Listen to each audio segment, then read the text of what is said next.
I don't know what you want from me. We're busy. We're occupied. That's my boot. Anyways, welcome to Tar Talk. Yes, welcome. Diesel has been entertaining. Our dog, or my dog, wants to suddenly wants to play.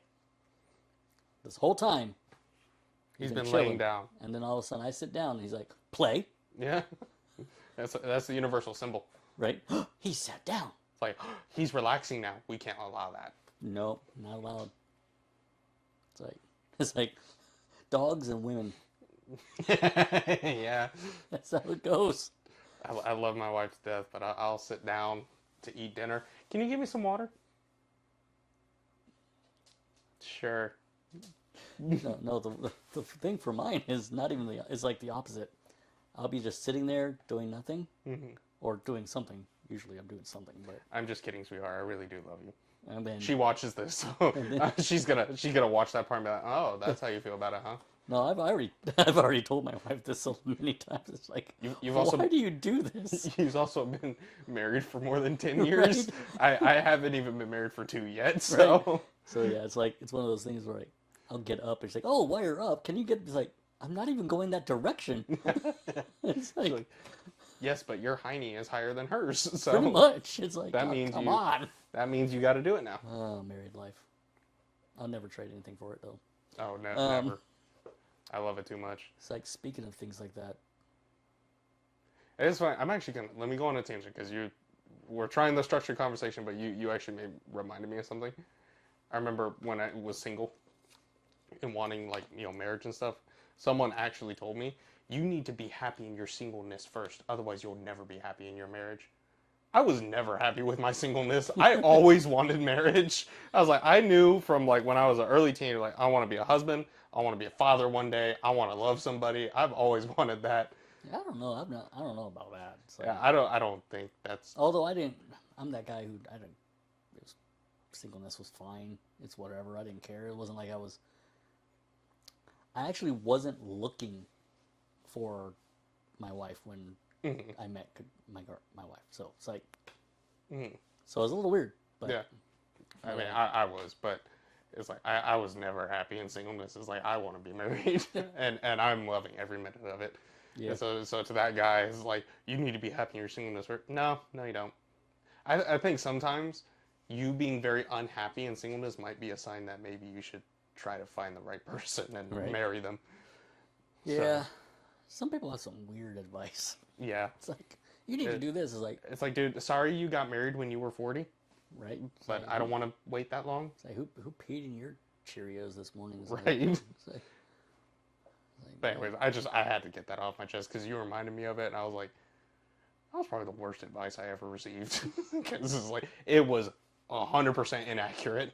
it's like, no, the best advice is always, well, actually, correction. One of the other worst advices really would be happy wife, happy life. Mm-hmm. When really it's just both of you being happy is what's really what makes a marriage actually last. Yeah. It's like if just one of you is happy, that doesn't bode well. You both need to be happy. So it's like, That might be true for Hollywood. It's not true in reality, though. well, you got to remember Hollywood is okay with just divorcing on a whim. Yeah. So they don't even try to keep it going or try to salvage it. This is hard. I'll divorce you. Go to the next person. Yeah. It's You're almost describing every single Hallmark movie ever in existence.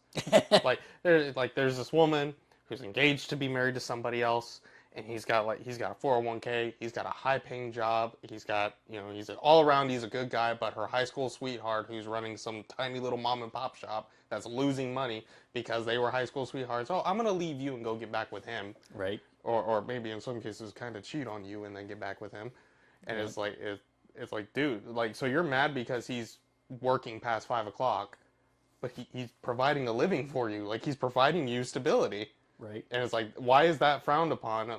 A man going to work and providing for his family, which is a biblical value, even if that means he works 12 to 16 hours in a day. I think it doesn't even have to be even outside of Christianity. it's a good thing. Right? It's a good thing to support your family. Right. It is. Like, And then it's like, oh, but it's like he makes time for me. Yeah, because he's broke. Okay, Yeah. he's got no prospects. He's got practically no job at this point. He's got nothing. So technically, he's got nothing but time. It's like, trust me, when you all are homeless, you'll have all the time in the world as well. Right. So you'll just be sucking that life. But at least you'll have each other. Right. But at least it's in the little cardboard tent you made out in the hallway. Right. Yeah. Anyways, so. But yeah, that was a weird startup. Yeah, that wasn't the original topic we had in mind, but. No, well, we didn't really have a topic this time. Yeah, well, we thought of a couple on a whim. We keep getting requests for horses. Yeah, someone keeps commenting and saying that we need to talk about horses. The most I know about a horse is that they're really good at being converted into glue. Mm-hmm. That's what they do. Most I know about horses is that apparently they taste delicious because Taco Bell uses them in their meat. Allegedly. No, no. Okay, so I do know one thing. Mm-hmm. That when you talk about their height, you say they are X amount of hands tall. I don't know why. That's just how it is. Just how it is. I learned that at the Kentucky Derby. Mm-hmm. I visited that place. That was actually a pretty cool museum. Mm-hmm. It's like I learned more about horses and racing in that few hours of being there than I ever did in my entire 40 years of life. Right. It's like, huh? I didn't know anything about it. It's like I knew. Oh, I did learn Mm-hmm. that in order to be part of the Kentucky Derby, the horse cannot be older than 3 years old. Interesting. Yeah, it's like that's like the cutoff. The other thing I know is that apparently the average horse weighs about 1,000 pounds. Yeah, and they have a 20-inch dong. So that's about 1 inch per 50 pounds. Oh, okay. So that means the average 200-pound man only needs a 4-inch dingling in order to be hung like a horse. Oh, there you go. Mm-hmm. Yeah. That's all I know for all of us yet. Yeah, yeah. Unless you have a total micro penis, but yeah. Well, I'm 235 pounds, and I'm required 4 inches, so 3 inches to go. Yes. It's like outstanding. Yeah. It's like I sure hope you're a grower. That's what your wife said. I'm a grower. It just once it's grown, 3 inches to go. Oh well. And there it is. Mm-hmm. So sorry for you, bro. Not really. Yeah. No, what is it called? So it's about the motion in the ocean. Yeah. I mean, it's not the size of the vessel; it's the motion of the ocean. But that doesn't mean taking a kayak out there is a good idea. You never know. Hey. If Tom Hanks can use a stinking makeshift raft, then I can use a kayak. Are you gonna be surprised if I say I haven't seen that movie? No, because a lot of people haven't. Mm-hmm. Which is really weird. Wait a minute, you sent me a meme about that movie. Well, someone else made it. I know that it's what it's from because I've seen clips of it on YouTube, but I never actually watched the movie. Oh, that's gonna have to go on the list. That's a good movie. It's like that one and what was it? See, my dingling needs to be as long as that list, and then I know. It's like that one and Catch Me If You Can are really good. Mm-hmm. Those are you were like well, Catch Me If You Can is based on a true story. Mm-hmm. Don't know if you would like it though. Mm-hmm. It's not like action packed. It's more of a drama. It's more like a. It's hard to explain that one. No, because even though it was something that actually happened, it's kind of a weird. I know if my dingling was as long as that movie list, my wife would be very happy. Although I've shortened it because there are some ones like he definitely won't like that one. so I have shortened it a bit. Mm-hmm. So there is that. It's still long though. It's still a laundry list, but it's a shorter laundry list. It's maybe more of a to-do list now than a laundry list. Probably. Anyway, so you got anything else on horses? Arabia seems to have some pretty good ones, I guess.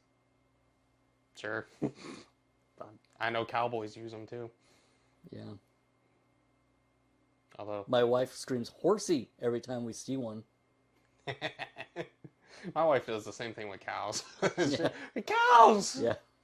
My wife goes, moo-moos. I'm like, yep. Yep. Yep. It's like I can with 100% scientific certainty confirm that is a cow. Yep. Although there was one time we were driving down the road, and she was like, she saw an animal that she doesn't normally see, and she screamed, "Llama!" And that my neck went, "What? What? Yeah. Llama?" And sure enough, there was llamas. Yeah. That happened to me with peacocks once. Oh yeah. Because I don't see them around here very much. Yeah. But there's one road. It was at my previous job. There's one road I would take, and I guess maybe someone farmed them and they got out or something. I don't know, but just that one road, you'd see like 4 or 5 of them there. I thought, is that a peacock? There are peacocks here? Yeah. Well, there's a lot of peacocks over in the. Don't say the city name. Why? Because I don't want. I'm okay with saying Florida on camera because that's an entire state. But if we start saying cities we frequent, then the people this can one I narrow it don't down. frequent it. It's just it's But is it close? allegedly. Yeah. Don't say the city name on the air. Okay. Well, Trust me, people are a lot better at it than you probably think. are you afraid of being caught? I just want to be left alone. That's all. Who's gonna care enough to find you? I don't know. Actually, I know of a few people, but Wow. we'll talk about it after. Loser. No, I'm just kidding. No, actually, if you go down here in our area, down, what road is it? I don't even know what road it is now. Anyway, if you get off of the highway and you go down the road, about halfway down to where we had to turn, our first turn, is a goat farm. Yeah. Like a little goat farm, and they have just like this massive rock formation out there in their yard that every periodically you just see a bunch of goats on top of them. Yeah. But usually they're like way over there in the back. It's like, I told you about that one time. We were going to meet up, and my wife and I saw a billy goat on the side of the road.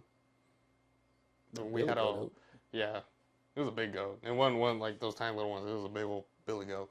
wow. And that whole argument we had about whether or not we can keep a goat in our apartment, which is a legit argument. We actually had an argument about whether or not we could keep a billy goat on the balcony of our 3rd-story apartment. And then it was a whole thing because it was near the road, so she was worried about it. And I'm like, it probably belongs to someone in that area, and it's just grazing. That's all it's doing. And she's like, well, we'll take it and hold on to it. I'm like, where? She's like, well, keep it on the balcony. I'm like, we cannot keep a billy goat on the balcony of our apartment. That's not gonna fly. For one, I know the apartment's gonna hate us, and 2, it's just not gonna be happy there. And then she's like, well, I'll find a farm for it. I was like, you have no idea if anyone on that farm is gonna treat the goat humanely. She's like, I will go out and inspect it. Like, you're gonna find a random stranger online, and because they say they will take a billy goat, you will go out there, probably alone, because I work a lot, to inspect some random person's farm. What if they don't want the billy goat, they want you? Right. It's like, I don't know. I've never had an argument about a billy goat, so. Yeah, well, I mean, my wife is an absolute animal lover, so like, Yeah, I know. Here's the thing. I am, with 100% authority, I am allowed to put her in a chokehold if we see a black bear. Why? Because she will want to pet it. And she has expressed this intent multiple times. So if we see a black bear, I'm going to grab her and pull her to the ground and say, no. Because black bears are timid, but when they turn on you, they turn on you. That's still a bear. Look, I feel like I'm falling out of frame. I have yet to see a black bear in this state. I've seen the black bear crossing signs everywhere. I've actually seen plenty of them. I haven't. I don't believe they exist. I saw one. I saw one while I was in a tree stand hunting. Yeah, well, I think you're lying because I haven't seen a single one. and And I think it's all a conspiracy to make me think that there are black bears in Florida. I haven't seen a single one. Black bears aren't the ones you have to worry about too much because they're the way someone said it to me once is black bears are bears that forgot they were bears. Okay. So like black bears are very timid and they don't like people very much.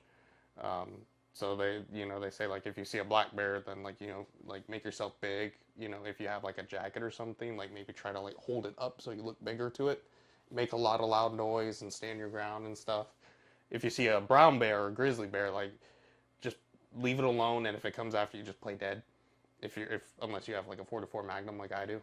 Oh yeah, but just play dead. Yeah, just play dead so they can maul you easier. So funny enough, there actually isn't a documented case where brown bears actually hunted you and ate you.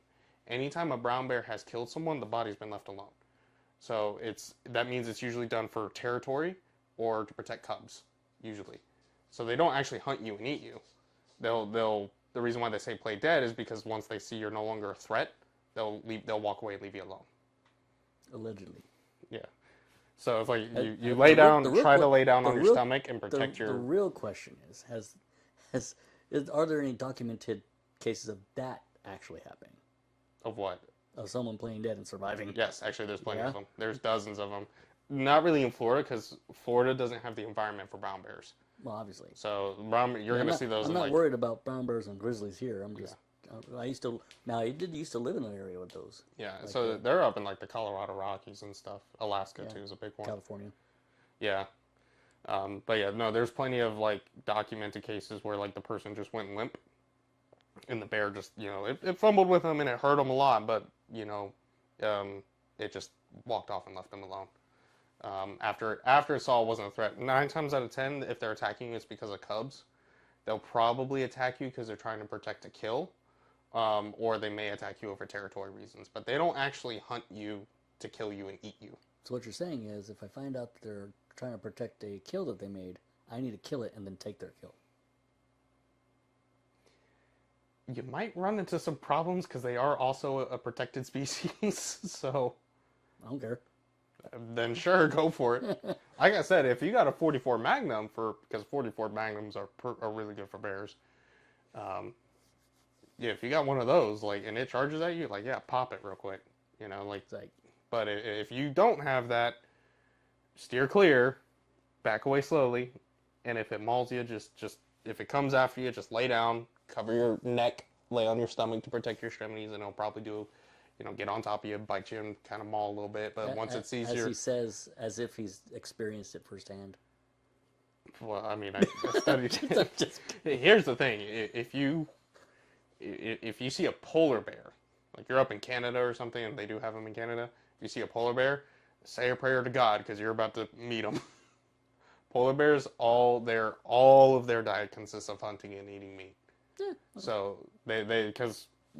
Where they're from, especially in the Arctic region, they can't, forage. They don't have berries or anything to eat. So everything they do is hunting. And so yeah, they are the species that are willing to hunt you and eat you. For a guy who lives in Florida, you know an awful lot more about bears than you should. I have a hobby. It's like a hobby of getting useless information about bears. That's not useless. When are you ever going to use it? When I go and hunt in Alaska. Is that what you're planning on? I want to, yeah. I want to bag a big old elk in Alaska one day. That's it's not on the docket for the next couple years. I haven't done any of the logistics because I can't afford it yet. Right. But once we, my wife and I come into some money, I want to book a trip up to Alaska and I want to go try and bag me an elk. So yeah, it's go during the summer. That's all I'm saying. Well. Elks are a seasonal animal, so I have to go whenever the season is. So if that season's winter, then sucks to suck. Then I'm sorry for your loss. Yeah. Oh, no. Trust me. I'm a true native 7th generation born Floridian. Me and Alaska probably don't mix that well, but I'm willing to do it anyways. If I'm not mistaken, I think elk are more summer and fall because we had elk in Oklahoma. Yeah, well, for one, it depends on the state. Not everything is set by federal. No, I'm Um, talking about when they're around doing their thing. yeah, well, again, it also it just depends. Because up there, because usually hunting seasons are formulated around breeding seasons. So usually when the bucks are wanting to breed, that's when they allow you to hunt too. Yeah, Um, we didn't really hunt. I don't even think they were allowed to hunt elk in Oklahoma. Don't know for sure. they may not have a strong enough The population, no, they're not at all. The so that's probably why. but Alaska, I think that's where the vast majority of them sit. yeah, I know there's a lot of buffalo in Oklahoma, Hmm. but that's only because they um, were able to build up the population in that area, and then It's very sad for the male buffalo that are going into college because their father just rejects them. They just go, okay, bison. wow, wow. Anyway, so, no, but it was cool though. 'Cause the one cool thing about that area that I was in, Hmm. since there were so many buffalo there, every year they would hold a large auction Hmm. and sell off a certain amount of buffalo, Hmm. and people would buy them for using their meat and all that stuff, right? And that also meant a lot of the restaurants in that area would sell bison burgers. I've had bison burgers. Bison burgers I are will best. say though, elk burger because I like venison. I actually like venison a lot. Elk burgers that's where it's at. Well, yeah, I I like elk. love elk It's burgers. burgers, but buffalo But burger, like bison burgers, buffalo like- burgers, those are really good. bison burgers in an area that is like fresh Hmm. is like so much better than like Right. getting it around here, where it's like you ordered it probably, and probably it's partially beef, Hmm. right? So open over there for straight up buffalo. Whew, oh man, that's so good, Yeah. so good. But yeah, I can get down with an elk burger too. Hmm. That's actually why I kind of miss Fuddruckers Yeah. that was around here. You get a half-pound elk burger. Yeah. Mm. It was but yeah. I went out hunting though one time. I guess maybe we could talk about that. It could be like a segue into what one of the things we decided to talk about, but if the conversation goes this way, it's fine. Um, I had an experience, two different experiences while out hunting that made me realize about the whole like the whole bear versus man thing in the woods. You remember that question? The which one? Is like, would you rather encounter a man in the woods or a bear in the Oh, woods? yeah, And yeah, all the yeah. radical feminists are like, I'd Yeah, rather yeah. encounter a bear. And then you got all like, probably the more sane people that are like, I would much rather encounter a man. And being experienced on both areas, I'm like, all y'all are stupid. Because what I want to encounter is heavily dependent on where I'm at. So it's like, because like I was telling you, I encountered that black bear in the woods, and I was in a tree stand, but it wasn't one of those tree stands that like you prop it up at the tree and you got like the ladder and stuff on it or whatever. Mm-hmm. It's one of those ones. The bottom part and top part are two separate pieces. It's got teeth on the bottom of it, and then they use motorcycle chain that goes around it. Oh, okay. And so then you latch it onto the tree. You have to climb in, and then you have to bring the top. You tilt it down, bring the top part up, and then you stick your feet in these grooves on the bottom part, and you bring it up. That is a killer ab workout, by the way. That is a really good ab workout. So yeah, you basically are like shimmying your way up the tree. So I was in one of those, probably about 30 feet up in the air, and then you have a harness and you're tethered to the tree. So if you fall out, you don't just go crashing down. Like you can actually get yourself back up. When you're in the woods hunting, you are like dead silent. You don't want to make any noise, especially because I was hunting deer, and deer are very skittish with very good hearing. So the tiniest sound you make, they'll run off immediately. So I'm sitting there, and I can hear splashing behind me. And I'm like, it wasn't like something playing, it was something walking in water. And so I was like, Was it cryptid? no, it was a black bear. Because Oh. I'm sitting there, I was like, that sounds like something walking, and it didn't sound like, hooves from a deer. It sounded like big paws making sound in the water. I'm like, that better not be a bear. And yeah, this big old black bear comes out of the woods, and it doesn't see me at first, so like I kind of I'm like peering around the tree looking at it, and it kind of is just looking around and sees me, and goes like that, and then it sits there. And black bears are really good climbers. Yeah, I know. They can get up trees in I know. seconds. In fact, the They guy can I also was get stuck in them. yeah, so the guy I was hunting with at the time, because this was like maybe my second or third time hunting, so I'm like still learning a lot. And I told him about it. He's like, "Did you draw your pistol when you saw it?" And I go, "No." He goes, "You're stupid." He's like, "Because they would have been on you in about 3 seconds flat. So like you should have had your pistol out ready to go." um, so, but yeah, I'm like standing there. I even ended up talking to it, and I was like, "Hey, I'll make you a deal. I'll stay up here. You stay down there, and we'll get along just fine. Everything will be peachy if we just leave each other alone." And I actually, somewhere in my phone, I actually pulled out my phone, got a picture of it, and it kind of like saw me pull out my phone, kind of like did this little number like it was posing. And then like I took the picture. He's like, "All right, you got it, cool." And then he just runs off into the woods. I was like, that was a big sigh of relief. um, but yeah, so that whole like, would you rather encounter a man or a bear?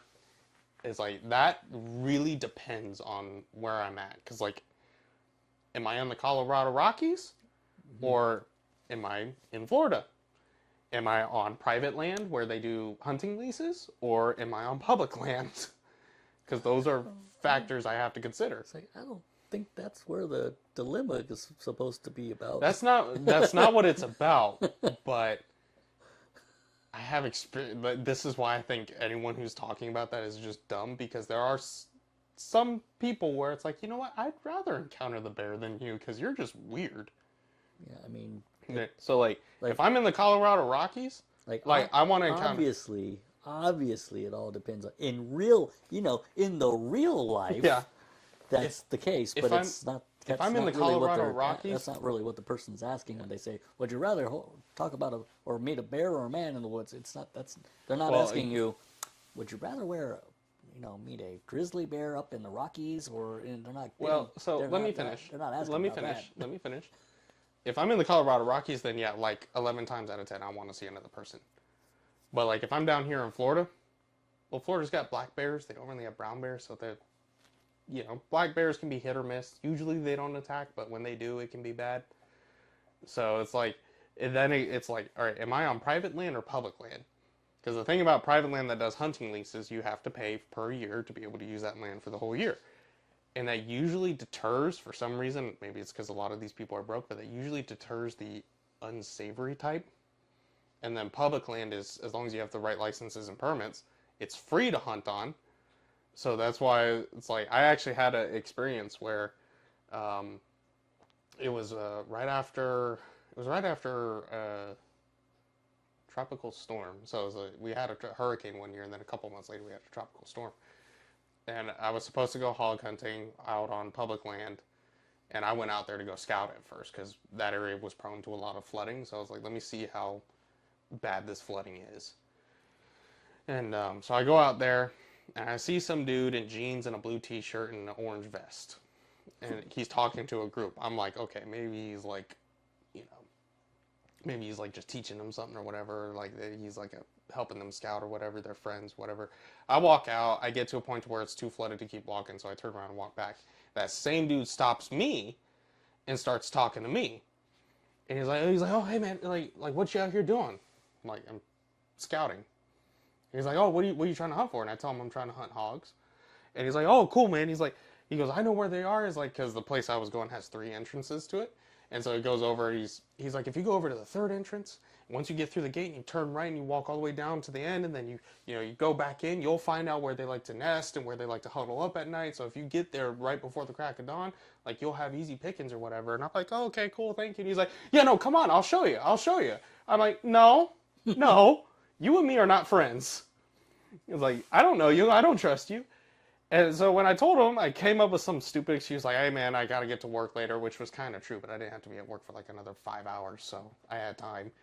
But I was like, man, I just came out here real quick because it was the only opportunity I had, but I gotta get going. And then he starts talking my ear off about how he's part Native American, so he kind of has a little bit more rights to the land than other people do, and how he had this altercation with the dude because he set up his tree stand in a spot where the other guy wanted it, so they get in a shout match, and how he told him his son's a former Navy SEAL, and he'll call him, and that guy will come and beat the crap out of him or whatever. Which, I don't buy that, but sure, whatever. Whatever floats your boat, dude. He looks a little crazy, so I'm not going to argue with him. And then he ends that, he goes, I got so mad at this dude, I got out of my tree stand, and I pulled up my rifle, and I went boom, boom, boom, just straight into the woods. And I said, you won't get anything here for miles now. Good luck. And I left. I was like, you mean to tell me you just fired 3 bullets off into any random direction? You don't know who's there. You don't know what's there. You could have hurt somebody or killed somebody. I'm like, this dude's a little unhinged. I'm gonna go. It's like, okay, thanks, bye. Yeah. So that's why I'm like, I don't. It's like, would you rather encounter a man in the forest or a bear? It's like, I don't know. I've met a guy where I'm like, I'd rather take my chances with the bear. Here's a more important question. Mm-hmm. Would you rather meet a woman in the woods or a skinwalker in the woods? What's the difference? Well, if I see a woman in the woods, they're more than likely a skinwalker. Touche. Holy hell, that's probably true. Yeah. Okay, Wendigo or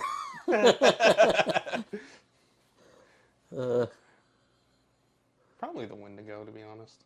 Yeah, Wendigo's pretty cool. So I think I have the best chances with Wendigo, because the thing about Wendigo is Wendigos are their cryptid lore is a little hard to describe, because Wendigos are like people who like committed to cannibalism basically, and then now their like internal spirit or whatever is corrupted, right. And so now they have to continuously feed on people, and you know that's their whole thing. They hunt people and kill them and eat them and stuff, and you know there is like that whole like they're kind of void basically. Like one of the cryptid stories I heard was a Wendigo, and he was. Well, when one person was attacked, the person kept going, hungry. And that was it. So it's like they're a shell of themselves who feed on people to survive. It's like they don't really have any supernatural powers, from what I understand. They don't have like super strength or anything like that, or super speed. They're just people who eat other people. Yeah, I guess it depends on who you're asking. Yeah. Because that Wendigo is definitely one of those ones where you got the general lore, but then you have those ones who like they add onto it. Mm-hmm. Like, oh no, it has strength of 20 men and can do all these things, and it wears all this stuff, and it's like 10 feet tall. You know what I mean? Yeah. So then when you look at the actual lore, it's like that's nothing like what they said. Yeah, that's not it at all. It's like they're just cannibals basically. Yeah, skinwalkers apparently have all these different capabilities or whatever, but I think I have a better chance with the Wendigo.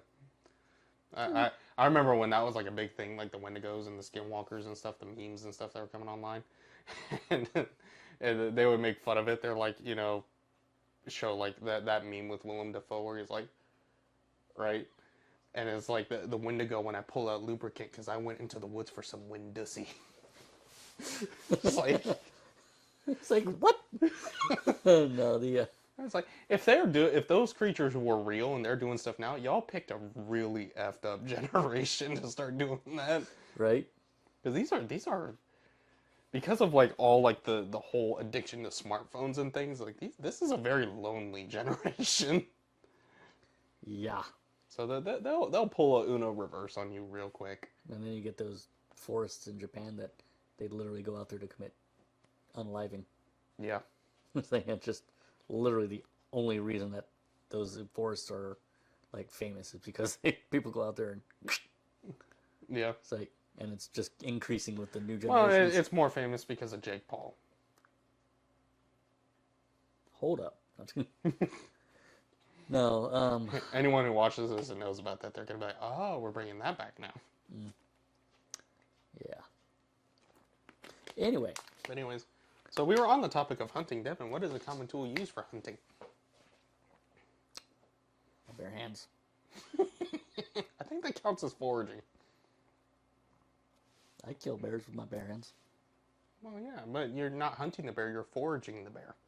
I don't think that's how that works. I don't think that's how that word describes killing something and eating it with your bare hands. I don't think that counts as foraging. Why not? I don't think that's how that works, man. Why not? What do you mean, why not? I'm in his It's not a head now. plant. Foraging is usually a plant, I root. think we can identify a bear as a plant. Well, maybe if it's a vegetable. The one bear you're hunting. Right. It's like, Right. now I'm foraging. Yeah. Mama bear's like, you can take that one. I won't protect that one. You can take It's that like, one. I'll turn this way. Yeah. I didn't see it. Now they... Oh no, little Timmy. Oh, no. One thing I would love to shoot or use to shoot or to kill an animal would either be my Mosin Nagant or... He is a steward of history, of like war history, by the way. He has like an actual World War II era Mosin Nagant. Yes. And he also has a World War II era Among the Ram. Yes. So I And they would are love, love to either shoot or take an animal. Don't know what. Doesn't matter really what with those. But if I could ever really hone in sighting, like figuring out exactly where to hold my Martini Henry, I would love to take down like a really large. Isn't that the animal. one that's 577 reduced to 450? Yeah. Yeah. So that one, you know, the ones that they would use in Safari back in the days, they would literally use the same rifle to take out Safari animals and the enemy. Yeah. So it's like, well, it's both are the practice of hunting. It's just a matter of what. right. And some hunt you better than others. So those are like the two things I want to be like, I want to take an animal with one of those. Just to say I did. Right. That Martini Henry. What was that issue? Because I remember the first couple times we shot it. I don't know if it's just how the gun functions or if it was an issue with the ammo, but there was always like that delay when you pulled the trigger. That was the ammo. That was the ammo? Okay. Yeah, that was the ammo. Because I found another supplier that does black powder. And it still costs just as much money, but yeah. But does he make them or is it just surplus? Yeah, they're new made. They're newly made. So it's the other stuff was surplus. Okay. So that's why they had that delay, is because of the surplus. Because the first time I shot it, that gun made me so nervous. Because like, if any of you have shot guns before, you know that, especially with modern ones, as soon as you pull the trigger, you basically feel that recoil. Because that's just how fast everything functions. This one, you pull the trigger, at least with the ammo we're using, you would pull the trigger and you'd hear the click of the hammer, and then the gun would go off. Yeah. And the problem is when you're used to everything happening like right at that moment when you pull the trigger, like your body compensates for that recoil, so you go click, boom. Yeah.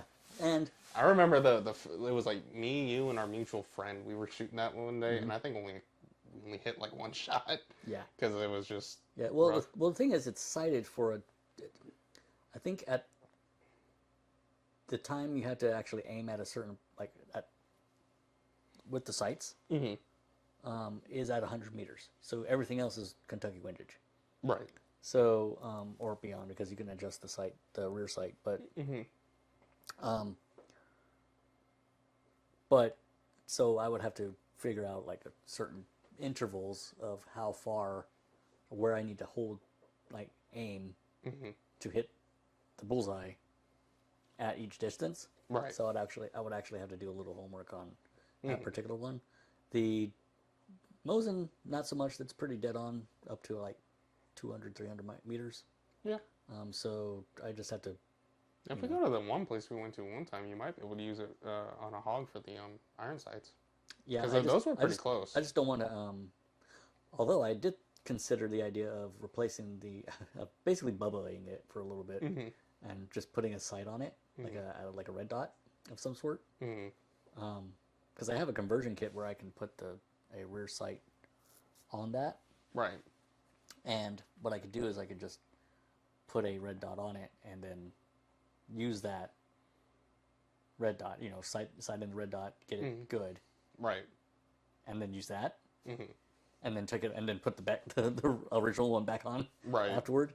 But I haven't decided if I wanted to do that.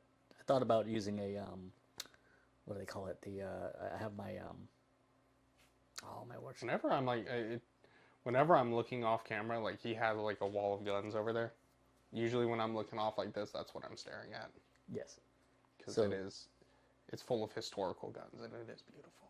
Yes. So I just don't remember. I can't remember what it's called. It's like an OED site, or I can't remember what it's called. The exact terminology for it, but basically it's the occlusion one, where there is no actual hole like optic. It's just the dot. It's just the Oh, the ones I can't use. correct. So the ones that my poor vision in my left eye does not allow me to Right. use. so I'm considering putting that one on there. Because you already got one of those, don't you? Yeah. Is it compatible for that, or is it just the Well, it is for SKS? it's designed for it's designed for any rifle really. So Okay. and if it can do an SKS, well, you can put it on pretty both much are anything. Russian made, as long as it's a rifle. Mhm. Like it won't work very well for probably a pistol. Well, I don't know. I guess it depends. Depends Is it on the pistol. Picatinny or? Oh, yeah. Okay. But the yeah, it's like a standard sight. And it's a newer. Well, Make again, it, I so- can't use it, so I don't have much experience with it. Yeah. I tried it one time, and I was like, "This doesn't work." Yeah, I never understood. Just like since you keep both eyes open, how come it doesn't work for you? So I have a lazy eye. Right, I got that part. So my left eye is absolutely trash, and my right eye is perfect, like 20 vision. The only problem is that it's been that way since birth, and so growing up with it, I'm thinking it's normal because nobody told me it wasn't. I mean, they talked about like, oh, seeing out of both eyes, and I'm like, I can kind of see out of it. I guess that's just how it is. And something happened. I don't know what it was, but I got like a really bad infection in my left eye, and that was when we realized, oh, like there is something wrong. And I was like 10. And so the problem with that was I wore patches to kind of like over my right eye to exercise it, to kind of help it like exercise it, and that's how I can maintain most of the control over it. But the doctor basically said since he's been dealing with it for so long, his body's become accustomed to only focusing on the right eye. So I could go and get LASIK and have perfect vision out of it, and my body would still deny it because of how long it's been there. So it's like I wear contacts from time to time. I usually am bad about putting them in, but to kind of help keep the vision where it's at. But at this point, it's mostly just maintain control and don't go blind in it. So I can keep both eyes open, whether I'm using iron sights or scopes or like red dot optics, because it virtually changes nothing. I'm always focusing out on that hole. But the sight he's talking about, for those who don't know, you basically have like, is it considered not holographic? What's the term? Fiber optic. Yeah, it's just like a tritium Yeah. fiber. Yeah. Yeah, so it's got like a tritium fiber optic in the center of it, and the whole side is blocked off. And the whole thing is when you bring that side up to your eye, because typically you're supposed to have 20/20 vision, you'll kind of see a projected dot with your other eye, so you're able to look at the target and then also see that projected dot. It's kind of like an optical illusion type thing. Yeah. Well, it's not really a projection. It's more of a I don't know how else to your describe it. eye, basically your eye merges Mm-hmm. things. So if you like if you do this with your hands and you just look, you can actually see through your hands. Mm-hmm. So it's the same thing. So can you do that? Do what? If you put your hands like this, can you see through your hands? Like, does it look like your hands are see through? No. So like they're divided. I can see one part very clearly, and then I can kind of see the hands, and then it merges into like a very blurry state. Interesting. Yeah, and my left eye is like trash. Like my hand here is blurry, so it's like I can't see much. And I'm like severely nearsighted in my left eye, so it's bad. So yeah, but because it's got it does like it merges it, so it's kind of like you can kind of see both the dot and the target at the same time. It's an aiming mechanism at that point, but because only one of my eyes works properly, I only ever see the red dot and the black void, and then a very, very, very blurry splotch out there somewhere. If the backstop is mostly green, and it's a white sheet of paper with a black human silhouette on it, I will see like a black and white splotch, and that's it. And because of how bad it is, they're kind of like meshed together. It doesn't. I don't see like white and then black. It's like kind of a mixture. So. The plight of a messed up eye. Yeah. I still think you could have got a waiver for the military for that one. I don't think that was the problem. The problem would have been probably my back. Oof. Because that was workers' comp. So that was and that was for local government. So that was well documented. They kept a very close track of that one because they were going to nickel and dime everything. So that was probably where the greater concern was. But I felt like I needed to be home, so I stayed home. Alas. But if something goes down here, I'm going. It's like, well, the yeah, but yeah, I definitely want to try to someday take down something with one of those types of rifles. Especially like That's what we do. We plan a couple hunting trips. I use one, you use the other. Then the next one we swap. Yeah. It's like I'll use the Mosin first, and you use the M1 first because that's your baby. The and only then problem we'll switch. The only problem is with the Martini Henry, you have one shot. Yeah. That is it. Unless because I've seen this through videos before, and like old videos, like this was before like the whole AI was a big thing. The whole deer in the headlight thing. There was one dude, and this dude was like a horrible shot because the buck was like 40 feet in front of him, and he was a terrible shot. He kept missing, but he was in a deer stand, and there was a big buck in front of him, and he fired one shot, and it did that like, the reason they call it the deer in the headlights thing, it did that like perch and just stopped. It's like, what was that? Yeah, and it like, so he racks another round in his bolt action, fires again, misses, racks another one, and you see the round like land in the dirt by his feet, and the whole time the buck's like, yeah, a dude fired like 4 times before the buck's like, oh, you're trying to kill me, you're just really bad at it. He was mocking him the whole time. Probably. It's like, well, maybe it was trying to end it all. He was just like, hit me, please. He's like, let it happen, and God's like, no, I got a plan for this one. It's like, you know what? I'm gonna go find a better hunter. Right. Oh man. No, I know I can take one out with my Mosin. Yeah. That one's not that bad. Just because it's more modern. Are you talking like accuracy or just power? Well, accuracy. Okay. I well, was like, they're all both- of those guns will drop yeah, something. all will of them, drop. yeah, I'm talking about that. It just has, just by pure nature of it, I would say it that has a more accurate. It's just more accurate for like it's comparable to like a modern firearm as far as like accuracy at certain distances. they're still using them in Ukraine. Oh yeah, well, that's like, they're still that's around. because they're good. Yeah. It's like, I'm glad I regret every day giving my other Mosin to my brother. Mm-hmm. It's like, man, especially now that I know more about it. Mm-hmm. That one, because that one was the paratrooper one. Oh, okay. I was like, man, I can't believe I gave that one to him. Why did I give that one to my brother? Why not tell him like, hey, want to trade? I considered it. I don't think he wants to. He's like, no, mine. No takebacks. Yeah. But yeah, But that's pretty much his only. I would say that's probably depending on what we're hunting, the only concern with those ones is how much meat will be left after. If we're shooting deer, for example, how much meat will be left? I don't think it'd be that because I fired. Well, funny enough, 30-06 actually isn't recommended for hunting deer in Florida. Really? Because 30-06 is a very powerful round. Right. But deer here they're pretty small. You go up to Georgia, you'll hit like I think 200, 300 pound bucks. But if you get like a 110 pounder here, that's pretty good. Yeah. So like the concern. Well, the concern is how much will be left after you.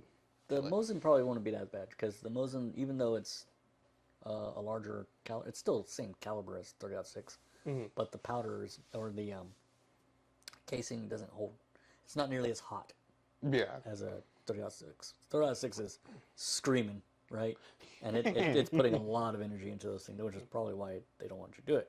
Yeah. Mosin's not as bad. Yeah. Mosins are. Well, here's the thing. It's not. I think the ballistics are a little bit different as far as like it's not illegal to hunt.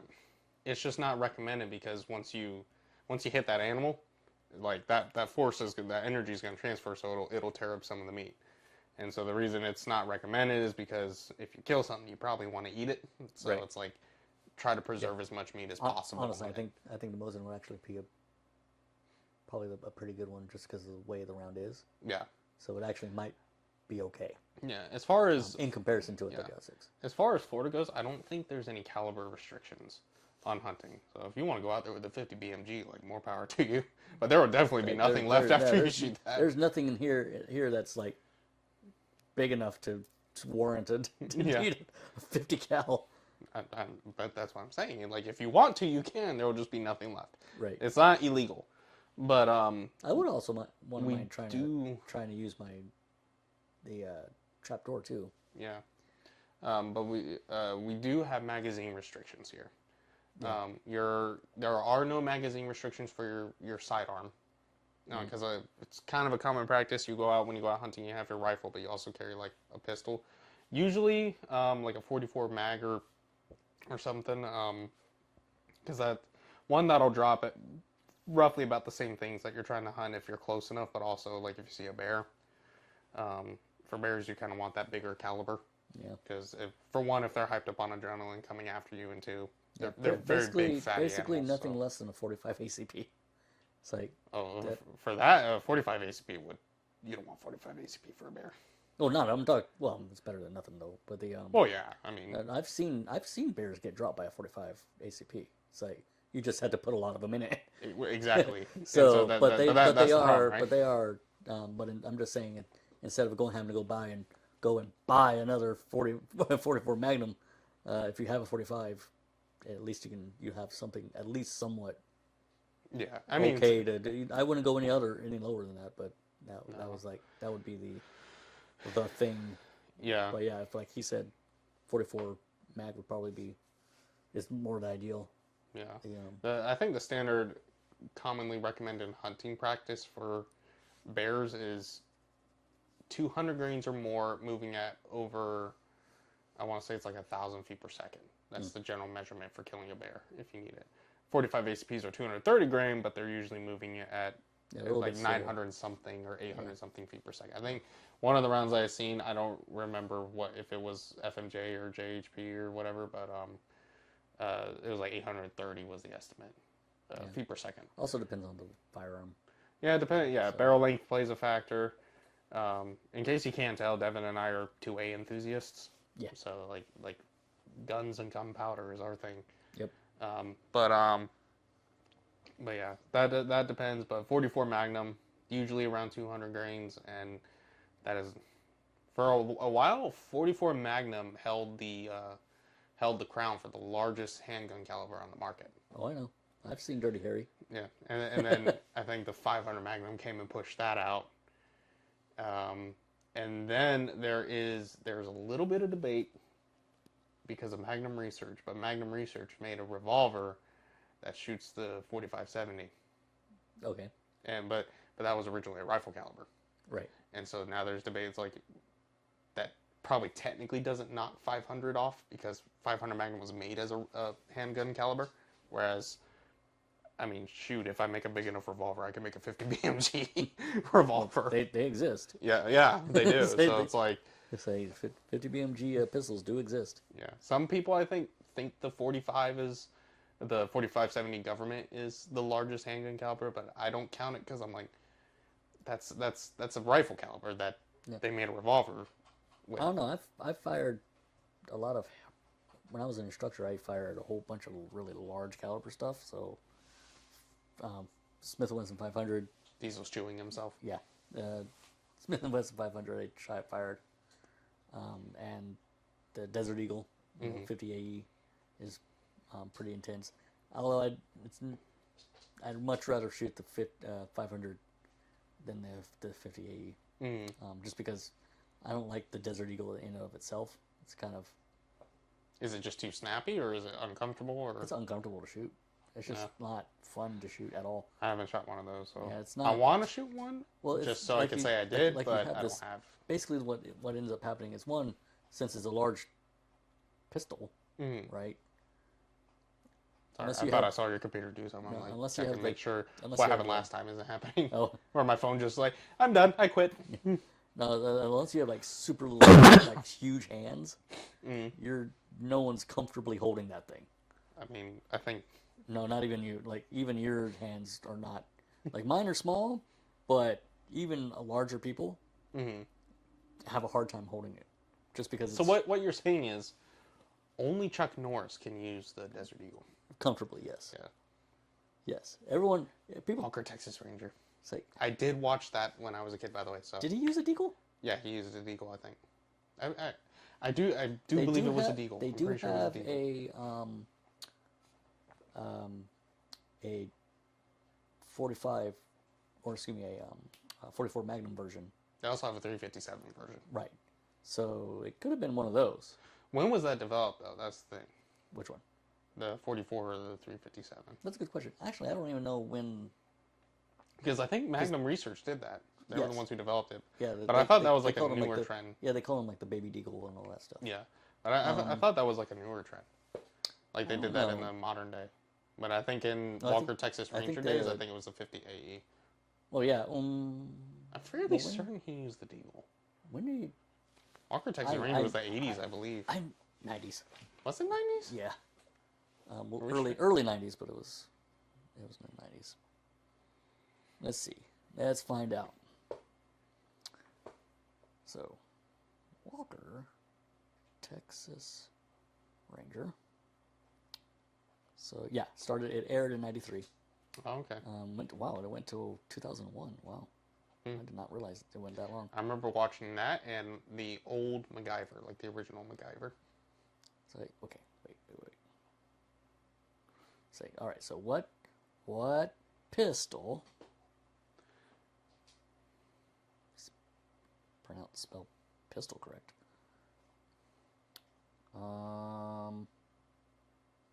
Okay, so he carried a. Wait a minute. No, that's not it.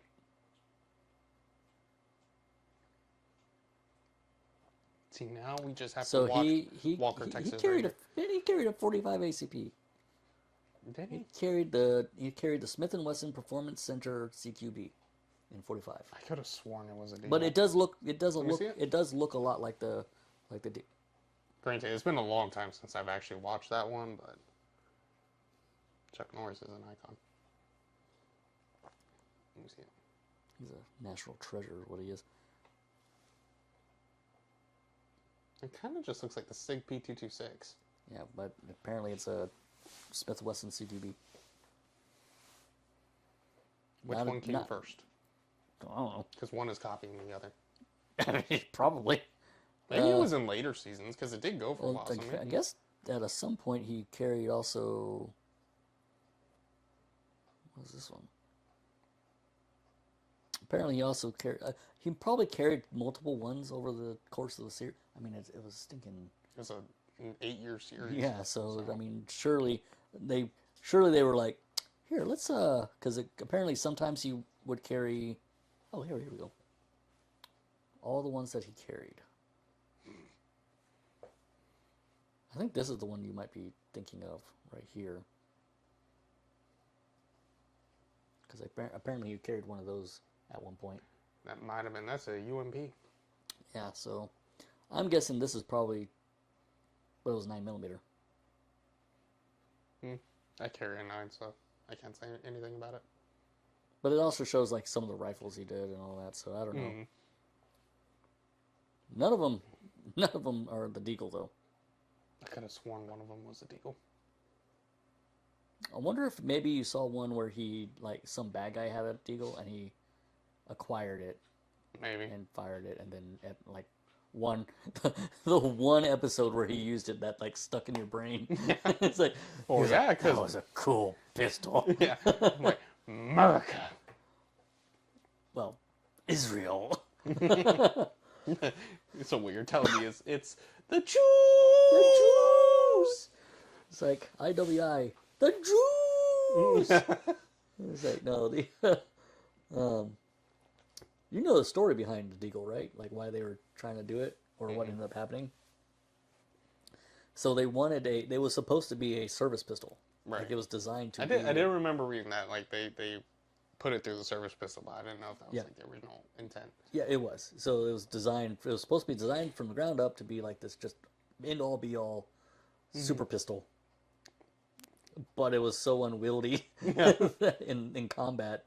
Not to mention you're in the desert, and that thing is so horribly. It's already bad when it's already bad enough of a jammer, if even just clean.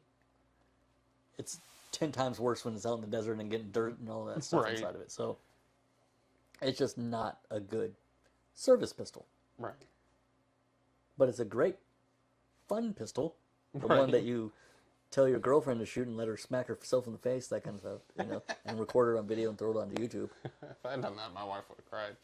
So I remember one time I was doing instructing and I was at a girl. Mm-hmm. She was just not paying attention. She seemed like she from the hood. She knows what she's doing, whatever. Right. So I was trying to show her. It was only a 45. It was a 1911 that I was having her shoot. But she kept wanting to hold it like this. And I'm like, push your arms out like this. Yeah, like hold it out. Hold it out. She's like, I would show her, be like, do this. And she'd be like, no. I'm like, okay. So she goes, bam! And hits her right in the face. And then she goes, I'm like, uh-huh. You're like, it's like, huh. I mean, if you want to learn the hard way, who am I to stop you? It's like, I tried multiple times to tell you. I'm like, all right, just go it. Do it. You're like, okay. It's like, you chose this. Mm-hmm. Oh, man, you remember that? I don't know if it was a firearms instructor. It was a video. And this was really funny. There's a video of a guy, he's like trying to show people like proper gun safety, and he's talking about like the revolver mechanics, and he's holding a loaded revolver in the firing range. And I don't know why, like, he's like flicking this gun around and everything while it's loaded. I feel like this is something you should have done when it's unloaded. Yes. But then he goes through and he's trying to break down the difference between single action and double action, since this is a revolver that can do both. He's like, if you wanna, you can cock this hammer back and you can shoot the gun like that, and he pressed the trigger. And so he didn't expect it to fire, so it goes boom. Like, it comes back real quick. And then you hear the guys are like, was that supposed to happen? He's like, yeah. Yeah. He's like, that's, he's like, yeah, totally. And then he's like playing with it some more. And then I think at the end of the video, he just put the gun down and walked out because he realized he just made like a horrible mistake. Dude, I mean, that's like, okay, so when I was an instructor, I would have to teach a lot of people like brand new to guns, right? Right. Very similar to that video. Mm-hmm. And it's like I would not even touch the ammunition until after I've explained everything. Right. And then even after I did load it up, right? As soon as that thing's loaded, it never stops pointing one direction. Right. And then they hold it, and then even after they've started holding it, I'm like, are you ready? And they're like, yes. I'm like, all right. And I usually stay right on them when they fire. So as soon as they fire that first shot, they get all excited and they go, yeah. They're like, oh my gosh. I think this was my wife and I's second date when you met her. And there was that group of like Chinese tourists. Yeah. They brought that like 138 special revolver between all of them.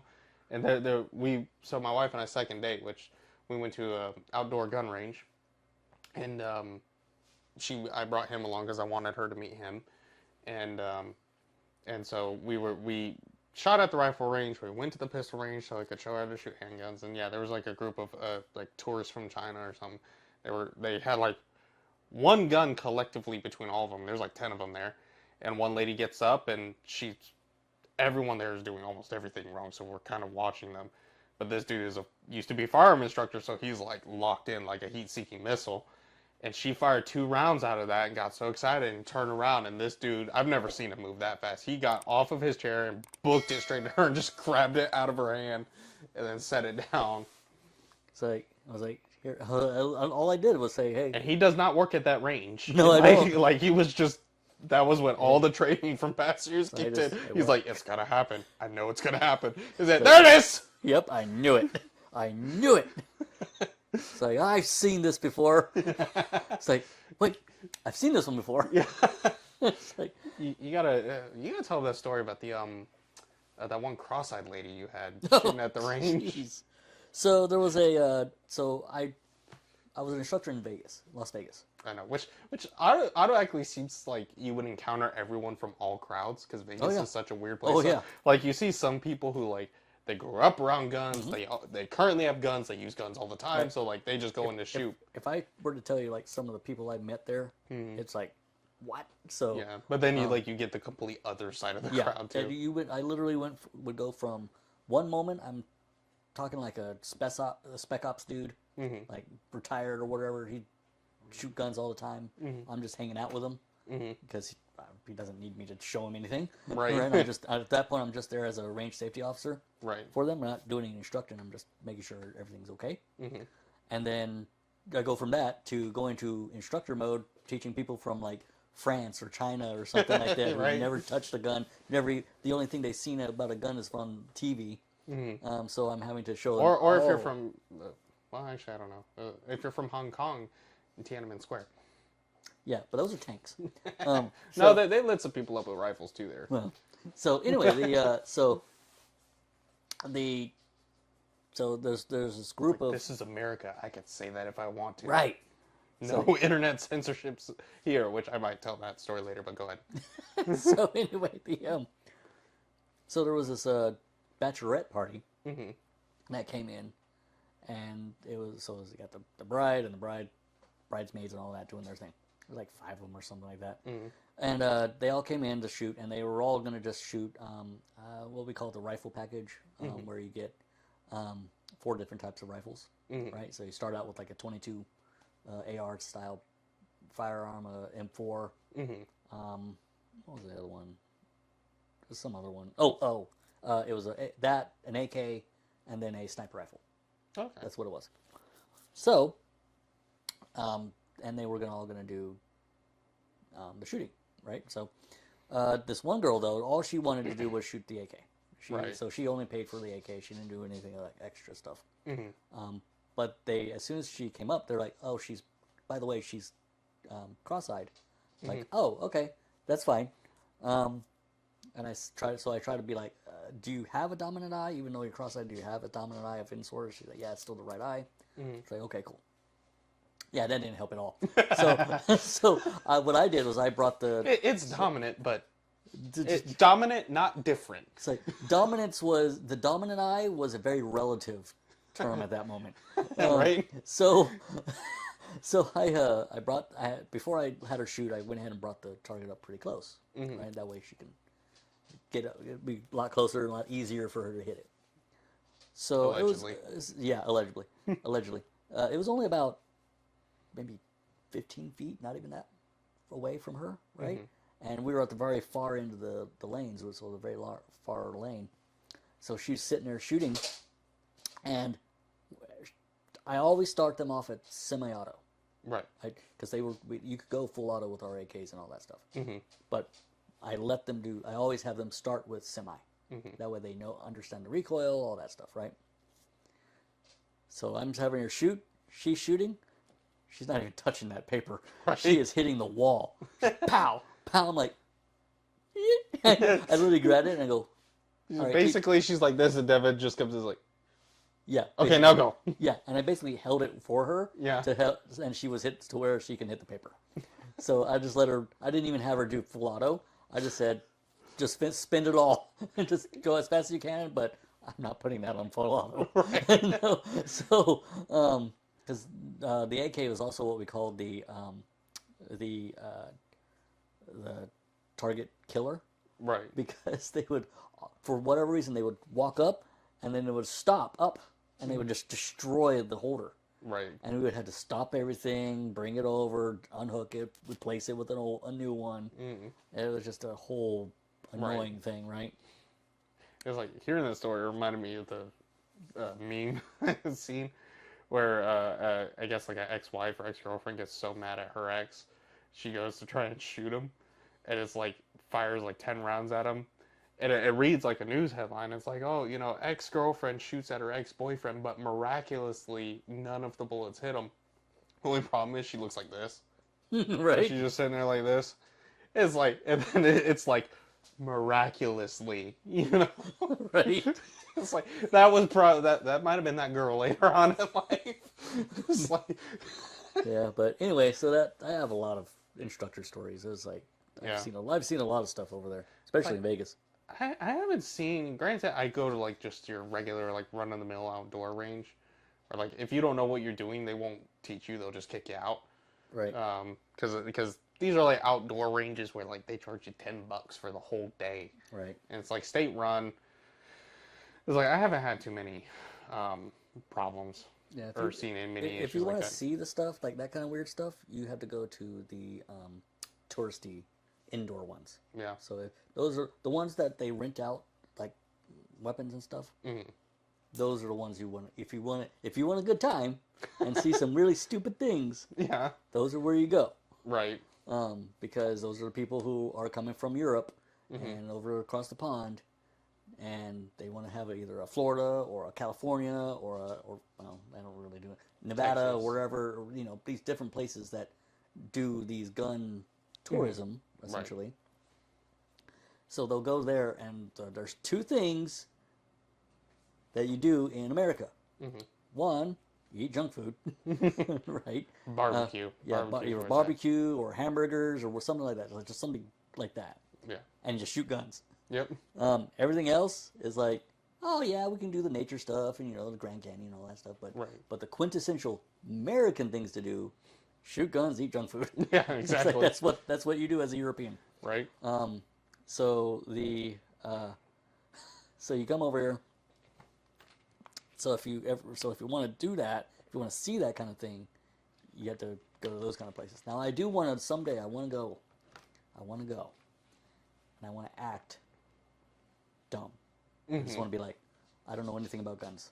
Yeah. I'm gonna come in like wearing like sweatpants, like not even just a t-shirt. Yeah. Not look. I won't have any of my anything. Nothing. Right. It'll just be basic.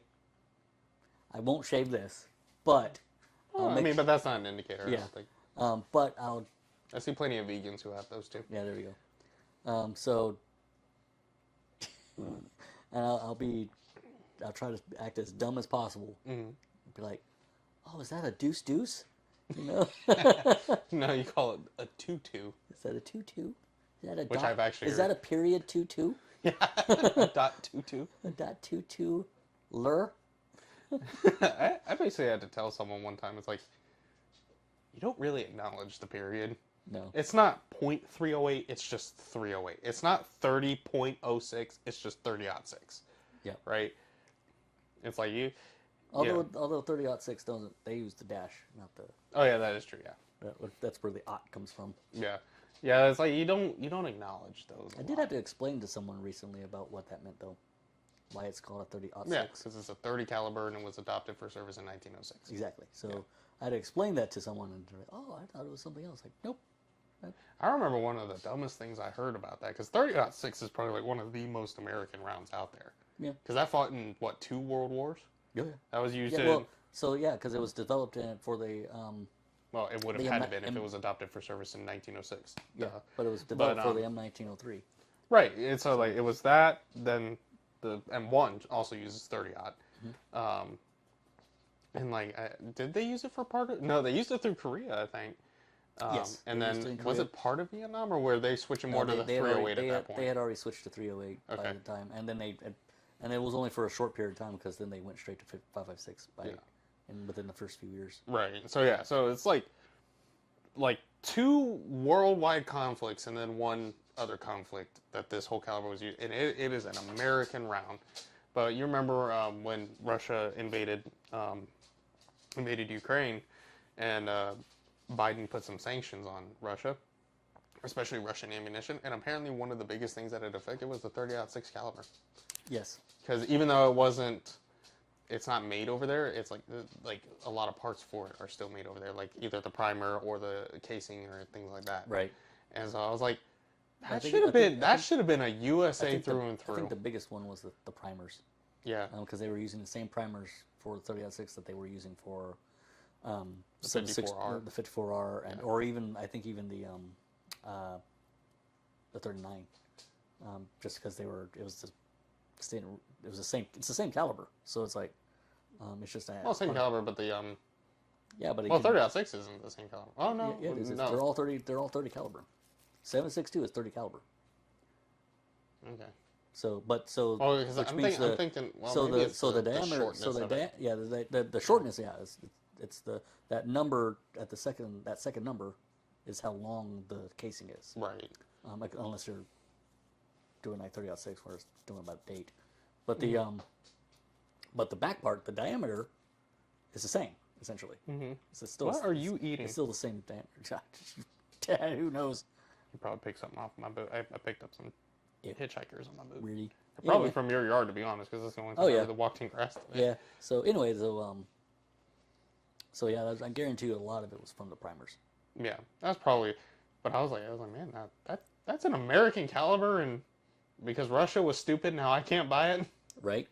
Yeah. Or I can, but it costs more now. Yeah, I don't know why people outsourced. I don't know why American companies want to outsource that. Of all the things to outsource, it should not be firearm stuff. Yeah. Oh yeah, that should be here through and through, no matter what. We make better firearms than most countries anyway.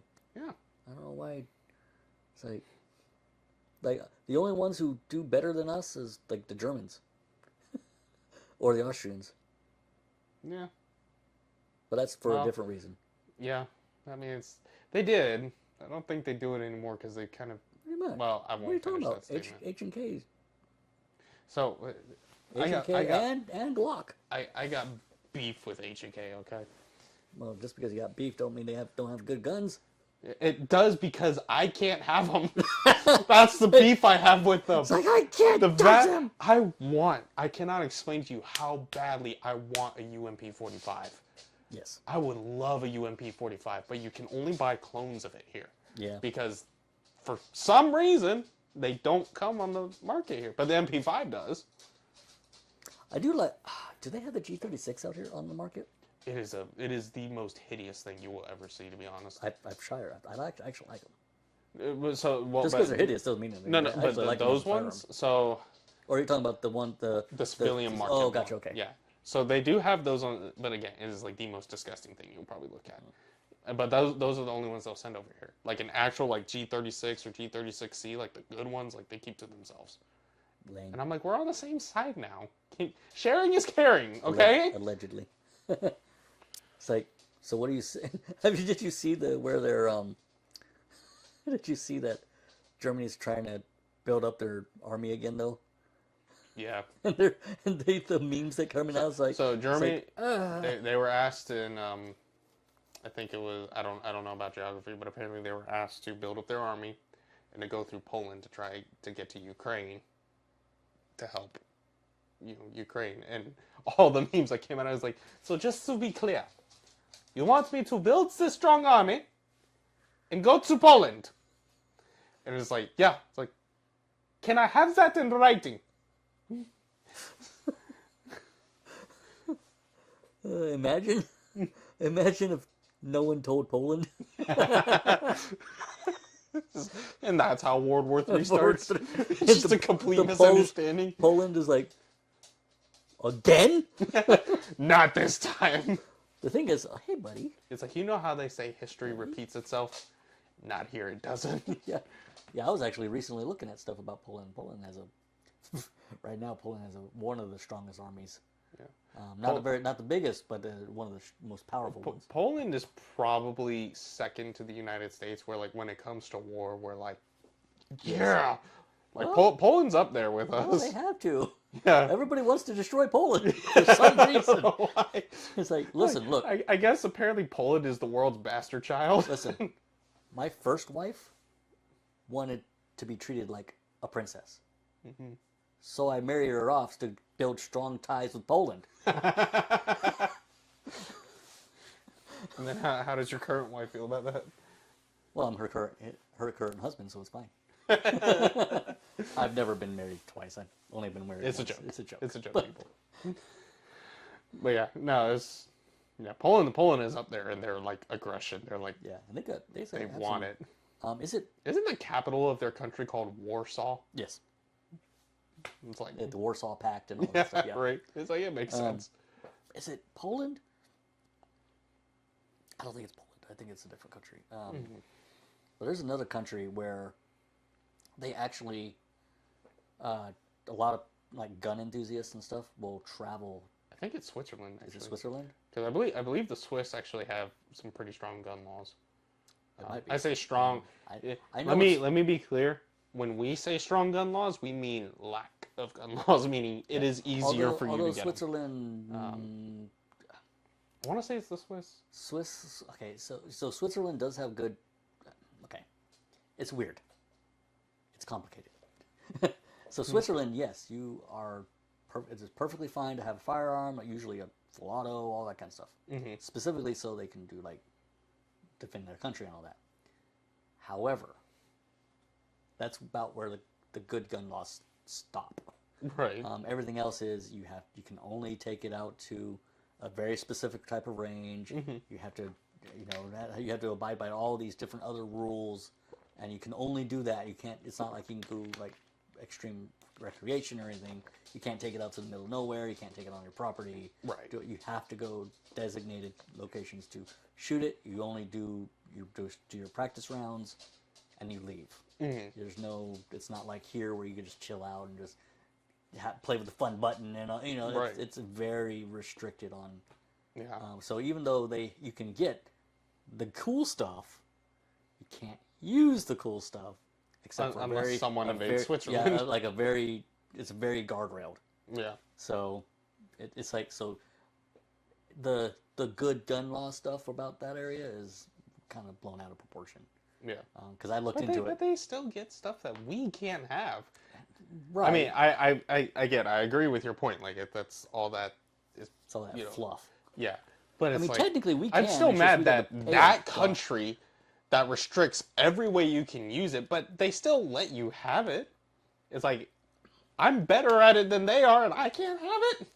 Well, I can have it, but I need like a $10,000 license or permit or a license or whatever to be able to own it. right. Or you have to pay like basically the cost of a car, Yeah. depending on how old it is. It's so dumb. NFA is the NF. We know we talked about stinking Alex Jones must go. The NFA really must go. Yes. Hashtag the NFA needs to go. The NFA needs to go. It's like, man. It's like, yeah, I hate that with a passion. And we came so close. The big beautiful bill was touted so much, and we came so close to having short-barreled rifles and short-barreled shotguns treated just like any other firearm, because they are. And it's like you just buy it the same way you buy any other one. Yeah. No, they just reduced the registration fee to 0. Yeah, they're literally all the mass number of the reasons for these certain things like short barrel rifles and silencers and full autos and all that stuff are debunked things.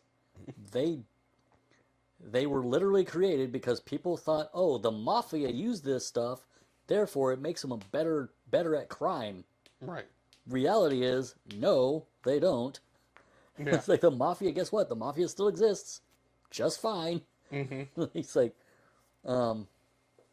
yeah, it's like, so all the reasonings behind it, even after they were shown to be false, they were like, the government was like, yeah, but we get money off of it, so we'll keep it. When it comes, Well, they don't get the money anymore, but they still have like the whole. well, Well, for the SBRs and SBSs, they don't get the money off of it anymore because did they get rid of that? It was in the Big Beautiful Bill. So the original text of the Big Beautiful Bill before was amended. It was just silencers at the time. No, so actually, I don't even know if silencers were pulled. I think you still pay for those. But SBRs and SBSs, in the original version of it, it would pull, basically, it would declassify SBRs and SBSs as NFA items. Mm-hmm. So you could basically purchase them without the tax stamp or whatever, and basically you go the same way you buy like a hunting rifle at this point. Right. So But then that part, there was a lot of like back and forth between the House and Senate. So it got up to the Senate. They didn't like that, so they took that out and then sent it back down to the House. And then they added in there as kind of a consolidation that you still register it, but it costs $0 now. You don't have to pay the tax stamp. And then that's what got signed into law. We were so close to having just regular SBRs and SBSs. So yeah, silencers are in that part. Okay. I mean, it was called Big Beautiful Bill yeah. for a reason. Here's the deal, though. Is a lot of text in there. So, okay, so short barrel rifles, silencers, short barrel shotguns, and AOWs. They removed the $200 tax stamp. Right. Here's the funny thing. So they were trying to be like, hey, now that that's happened,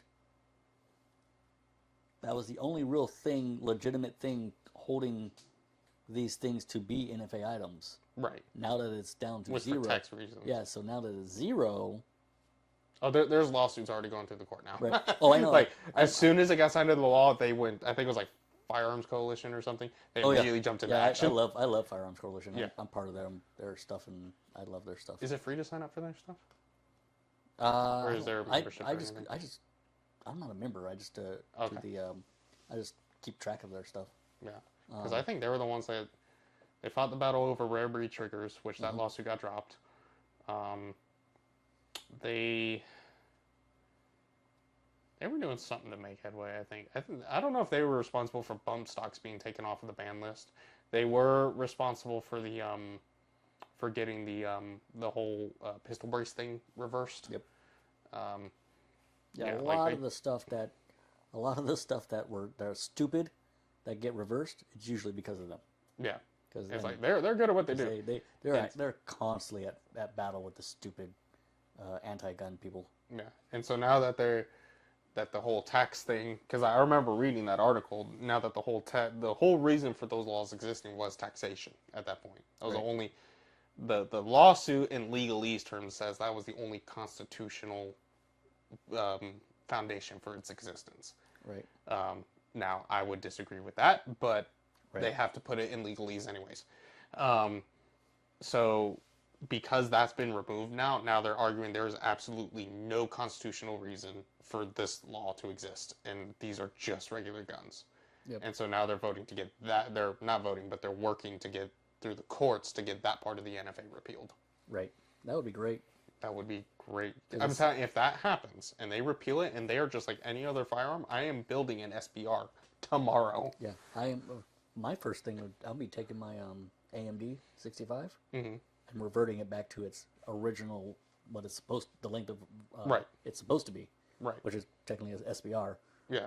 Right now, and I think that's probably why it has gassing issues because Right. it's not supposed to be that long of a barrel. Right, because you didn't change the gas blocker too when. No, I didn't change anything. Or did it come like that with the conversion? So AMD 65, since they're from Hungary, I believe. What you get they send kits, and then the people who build them here to sell them, they put the longer barrel on because that they have to. They're not allowed to put. They basically get everything except for the barrel. Yeah. Because they're not allowed to put the short barrel on there. But you can easily. It's not hard for that type of barrel, the way it's designed, to just and freaking rethread it, give it the crown, put the muzzle back on it, and they're good to go. Yeah. So it's because there's plenty of length. You just bring it down to the proper length that it's supposed to be, which is I think for the AMD it's only like 11.5 inches or something like that. It's something crazy small. Yeah. But you can't do it unless you have an SBR. I was tempted to be like, since the tax stamp is gone, but do I really want to register it? that is the only thing stopping me right now from having an SBR because I don't want something registered. Right. So it's like I'd rather not have it right now and wait to see what happens, and then if that registration part gets done away with, then I'm going to the store. Like I am calling you and we are going shopping.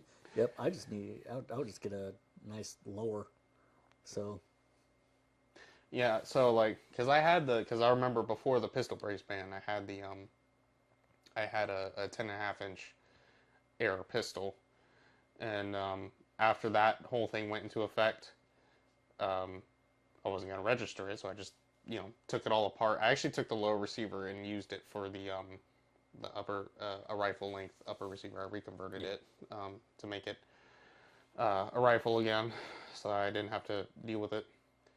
Um, and then after that got reversed, and then I also did ATF. If you're watching this, I got rid of the pistol brace. right. So I was like, I did Yeah. not have in my possession an SBR, even though your rules were unconstitutional. Right. And We you still- can't do anything about it now we- because it was it's like- ruled unconstitutional. So So we still followed the stupid law. It was a stupid law, but we still followed the stupid law. yeah, and you can't do anything about it now because it was ruled unconstitutional anyway. So Yeah. but anyways, so there was that. And so when it got reversed, and I thought about rebuilding it, another one, I was like, I really don't like the upper that I have for it. Because I bought like a Bear Creek Arsenal upper, and I got nothing against Bear Creek Arsenal. A lot of people think that they're horrible. I was like, I don't really have any issues with Bear Creek. In fact, one of my most accurate rifle shots I ever placed was with a Bear Creek Arsenal upper. But just the one I have, I don't really like it that much anymore. So I was like, I probably need to get a different one, but then that's going to be money, and I don't have money. Right. So I was like, I bought a full 16.5 inch length upper from Palmetto State. Put that one on because I had another AR rifle, so I just took got rid of the pistol brace, took the upper off of that one, and put it on my lower receiver because that was the one I built. And I love that lower receiver. I'm very proud of that lower receiver. So I preferred the lower receiver, so I just basically cannibalized one of my other ARs to make it. And then after that, I then took it back off and put it back on the original low receiver it came with, and then sold it, and then bought the one from Palmetto State and put that one on there. And I like that one better. And then I bought a 3.5 pound trigger, and that gave me issues for about a year. Because it turns out the people at PSA don't really know how to assemble drop-in triggers. Or here's the thing: it could have been that, like, that one. It could have just been a rant, like a fluke, that you ended up with. It might have been, but that would. Because I'm pretty sure I got my drop-in from PSA. And it was Well, fine. but is your 3.5 drop-in? Because you said it wasn't drop-in. Yeah, mine's a drop-in. Then why'd you say it wasn't drop-in? No, so that one, the bottom one is not. Top one is. Well, I was talking about the top. Is the bottom one 3.5 pound? No, just that one. Okay, well, I was talking about the 3.5 pound when we were talking about it that one time. Yeah, it's a drop-in. You told me it wasn't a drop-in. I might have misunderstood. Okay, because we were talking about. Long story short, my trigger wouldn't reset after I fired it, and so I didn't know what was going on. Basically, what I found is that. Oh, I think I know what. So now that I'm remembering, I wasn't saying that mine wasn't a drop-in. I was saying that the construction was different than a normal one. So Okay.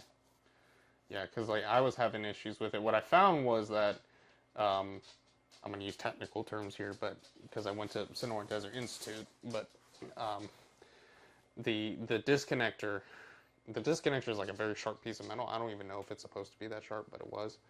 I know it's good to like grip it, but I don't think it needed to be that sharp. But what I saw was that the disconnector would make contact with the disconnection sear on the hammer whenever I pull it, and then for those who don't know, the disconnector and disconnection sear, that's what keeps your trigger disengaged until you release it for the reset to keep your gun semi-auto because of stupid gun laws. So it was like digging in. I could feel how sharp it was and feel the rut that it was creating in the disconnection sear, which isn't really going to do anything. It's not going to like break it or hamper it that much. But then it would grip it and just hold it, so then my trigger wouldn't reset, so I could fire the second round. Very often, I'd have to like stick my thumb behind the back and push it forward, and then just to repeat the whole process all over again. right. And so that was a problem. And so like I would talk about it with him, and he had a similar issue, and he had to just very barely. And if you're not confident in it, please don't do it. But barely shaved the disconnector Yeah. just a little bit. Yeah. The reason why I say basically, I didn't really. I basically smoothed it out to where I didn't like remove it to where it was a runaway. I just smoothed it out to where it wasn't. What? It wouldn't stay on it. Yeah. So like that's funny that you mentioned that part. The reason why I say if you're not confident in doing it on your own, then don't, because if you shave it down too much, you'll turn your gun into a runaway gun, which basically means as soon as you pull that trigger one time, the gun will keep shooting until the magazine's empty, even if you let go of the trigger. Right. And so then you'll go out there thinking you're ready to shoot one round and be like, and then it ain't gonna stop until that magazine is empty. Or until you drop, unless you're smart and actually drop the mag. Which, let's be honest, 98% of the population won't be. No. It's gonna ride the lightning. Like, honestly, I probably wouldn't even do it because it would be a shock to me because I'm not expecting it. So I'd just like hold it down and probably wait till it's out of ammo. Especially since I've never fired a full auto before, which bucket list. But what we ended up finding was it wasn't that issue at all.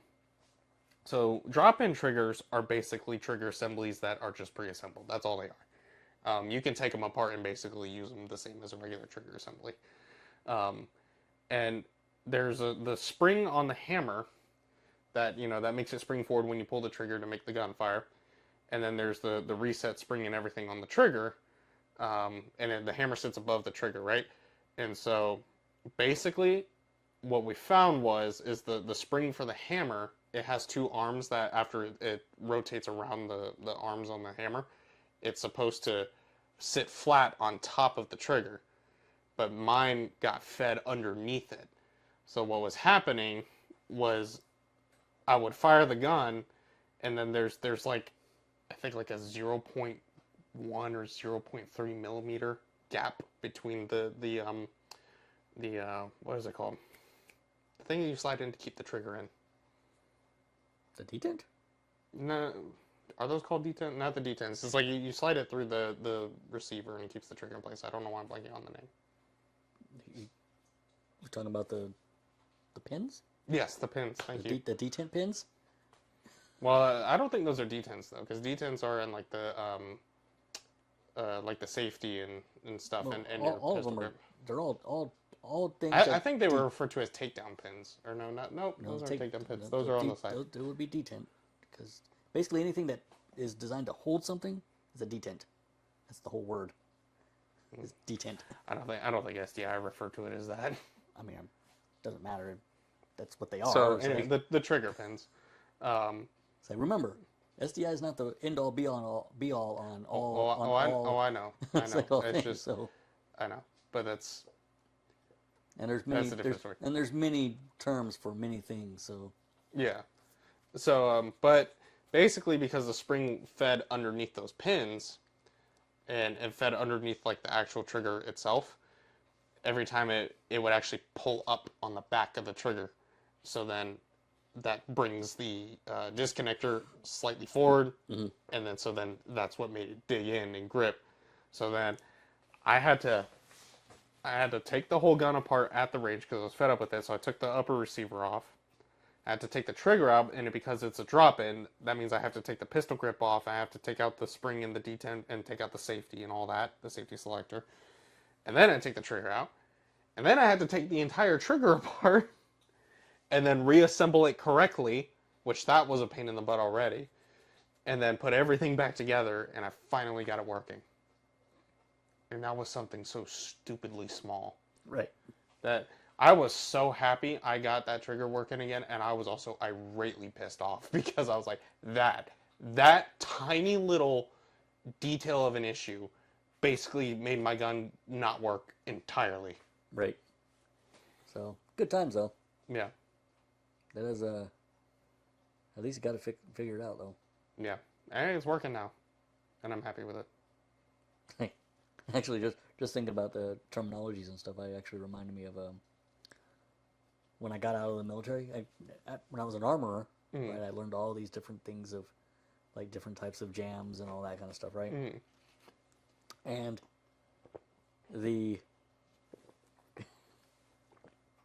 I found out in the civilian world, especially for a AR, everything's a. They refer to everything as a double feed. Everything is a double feed. Everything is Everything is a double feed. It's like all. Wait, so in the civilian world, everything is double feed? No. It was just one of those things where everyone calls it, even though it's not. Oh, it's a double feed. So are they referring to like jamming or like the double stack mag? So one a double stack mag is not a double feed. Well, I agree with you. I'm just clarifying what they meant by that. So here's the thing. Because they would call that a double feed. Then they would call a round that didn't extract and the other one trying to go into it a double feed. When it's not a double, that's not a double feed. To extract. Right. And then they would, of course, call the actual double feed a double feed. Yeah. Right. And then I would see people even calling, do you know what a bolt override is? I'm not familiar with that. So a bolt override is where the round strips the bolt strips the round, but instead of going into the chamber, it rides over the bolt and it gets stuck between the top of the bolt and the top of the gun. So I'm thinking for an AR, that's probably hell on the gas tube. That's horrible. So because gas tubes are like this big, so that's probably I've had to deal with 2 bolt overrides on the range in the Army, and both of them were nightmares to get undone. You literally had to take the gun, take it down to the end, take it apart, beat the crap out of it to get it enough to get the round at least far enough to where you can grab it with a pair of pliers or something and rip it out. It's annoying. It is horrible. So, God help anyone who ends up with a bolt override in battle, because you'd just be like, pistol. You're basically like, I now have a club. Yeah, that's it. That's all I got. I have a club. No, so I can't shoot you anymore, but I can beat you to death. I will beat you to death. No, so unless you have bayonets. But I've even seen people call that a double feed. I'm like, you people don't know anything. Not everything is a double feed. Yeah. So yeah, it's the that's another thing too. I see this on YouTube all the time. People who think that they are really smart with firearms and then they are absolutely not. Right. There was one. You remember that one video of that guy that I sent you where he was like demonstrating how to use an AR-15? Which one? You send me a lot of videos. Well, that specific one, like this dude was clearly wrong on everything. So he's like, he talks about, he's like, so here's how to operate your AR-15. This dude was like, I can't say the word on YouTube, but he should be on Tartalk. Yeah, there's a preemptive to Tartalk there. Yeah, so he's like, I'm gonna show you how to use your AR-15, blah blah. And he's like, first of all, you gotta lock the bolt back. Okay. It's not a requirement, but sure. Yeah, he pulls the charging handle, and then presses the mag release. It's like, or not the mag release, but the bolt release in place, so it holds it. Fine. Only problem, he didn't reset the charging handle. Oh yeah, he didn't lock it. It's a non-reciprocating thing, so it can move freely. He just left it out, like dangling there, dangling like my dingling in the shower, just hanging around. That's it. Because in the Army we would lock it to the rear. In order to turn it into the arms room, we had to lock it to the rear. Right, and that's not my pet peeve, but it's like, you can reset the charging handle while the bolt's still back, and he's just like, it's like ding ding cling cling cling. It's annoying. And then he's like, here's how you load it. You're gonna pick up your magazine. He's holding it upside down. You're gonna turn your AR over, and you're gonna put it in. Yeah, turn the gun over, and he slides it in, like locks it in through the top, and like taps it. He's like, all right, then you're gonna hit this button to chamber it, and then he hits it. The bolt slides forward, and the charging handle goes just like that, like straight forward. And then he shot it kind of correctly-ish, but it's like, I was like, that is not how you use an AR-15. At least he didn't go. Right? I was like, because I remember sending it to him, and I think we were talking about, I was like, I hope to God this is satire. I really hope it is, because if it's not, you are dense. Like Titanium looks at you and is jealous. It's not nearly as bad as the guy trying to explain how an ND on a AR would work from the Black Panther Party. An ND? So, negligent discharge. Oh, negligent discharge, yeah. So, did you see that when the whole riots and stuff was going on in 2020? he bangs he has the bolt locked back. He goes, it's like the weapon. He charges it to the rear. Right. Locks Bolt's it, locked back and everything. And he goes, dude, the weapon has now fired. Yeah. Like, So it's why? a closed bolt system, dude. Yeah. Yeah, this dude was dumb too. And everybody was telling him, hey, look, if you're gonna, the funniest thing is no one was knocking on the Black Panther Party for being armed. I didn't even know it was the Black Panther Party, to be honest. Yeah, I just saw a moron on a camera. Yeah, so it was the new Black Panther Party. It was like them and BLM kind of combined. Okay. But they were all armed, and so the thing is, we were like, we don't care that you're armed, but if you're gonna be armed, at least know what you're talking about. Yeah, I mean, he's gonna have the bolt open. He's gonna slide a mag in, and you just keep because the trigger can't do nothing. Right. So he pushes it forward, and everybody was like, because he was trying to explain why. Because the guy actually had an ND while at one of their rallies in their space. Luckily, it was just a 22, right. But it went off and it hurt a couple people, and it was like, that means she probably pulled the trigger. He was probably fondling it and playing around with it and shot it, because he's probably not familiar with firearms and doesn't know any of the rules or anything like that. And just, I have gun, therefore ooga booga, I can do this, right? It's like everyone who's ignorant of firearms is like that. It doesn't matter who they are. Well, and there was that one dude from Austin, Texas, I believe, when riots broke out around there. I don't remember that one. I think it was Austin, Texas. That's the capital of Texas, right? Austin? Yes. Okay, so yeah, it was Austin, Texas. Because I remember it was in the capital. Yeah, BLM riot broke out there. Of course, in Texas, it's legal to open carry. I think it was around that time they just, for some reason, pistols weren't legal to open carry at that time. It was only rifles.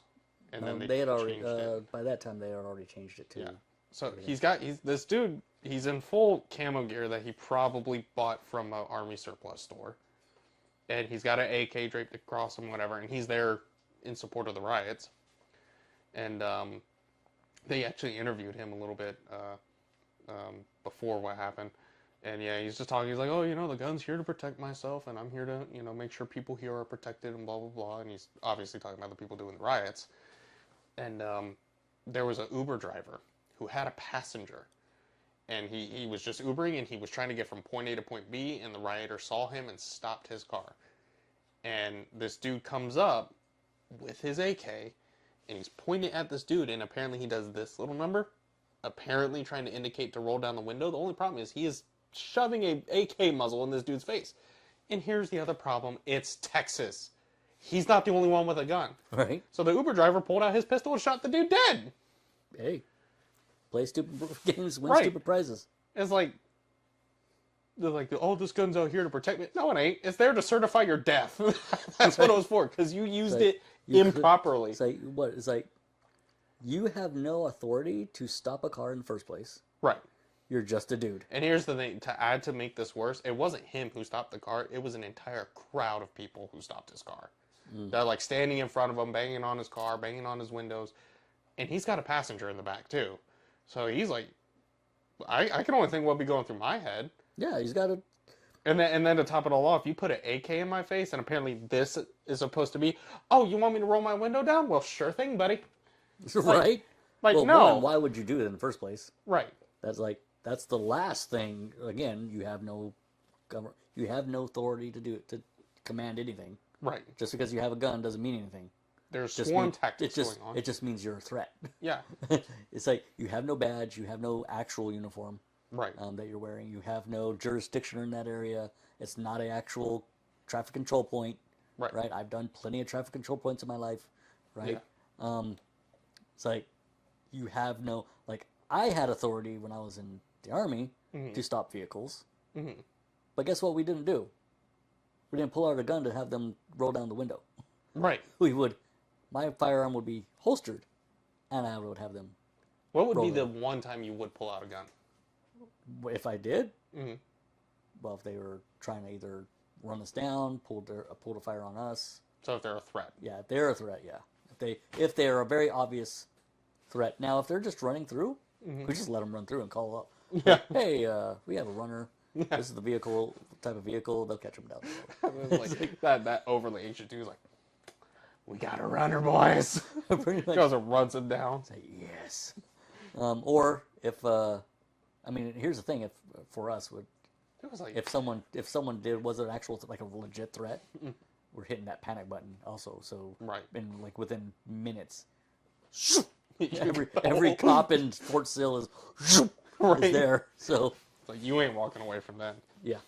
It was like it was funny. You actually made me think of that when we went to ITSEC. Oh yeah. In November, and we were testing out or I was testing out that VR training thing, and one of them was gate guard. Oh yeah. And one of the guys, what he said, one of the things that he made the guy say was like, "I'll run this gate. I don't even care." If it wasn't for that dude standing there, I would have been like, like, you sure about that? It's like, just having fun. It's like, just be like, oh, you'll run the gate? Okay. Actually, I don't even think I had the gun at that point. Oh, yeah? Because he was just showing me how the system functioned. Oh, okay. So he didn't give me the gun yet. And so, like, if I had that gun, I'd just be like, it's like, oh, you'll run the gate? Like, go ahead. Do it now.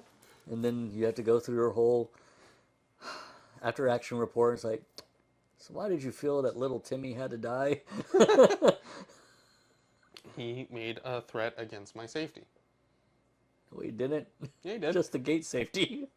I identify as the gate. Okay? You identify as the gate. I am the gate. I am the gate. I am one with the gate, and the gate is one with me. Right? We are one. So, yeah, no, we didn't care enough to be like, you know what? If someone, because we've had runners. Mm-hmm.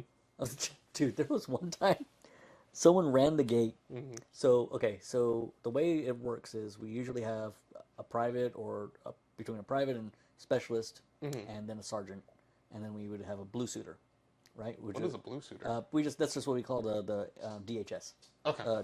Department, because we were under when we did gate guard, we would be temporarily under Department of Homeland Security. Now, does that have anything to do with the fact that Fort Sill's open to the public, or is that just how it is? I think that's part of it, but there's a lot right now. There's a lot of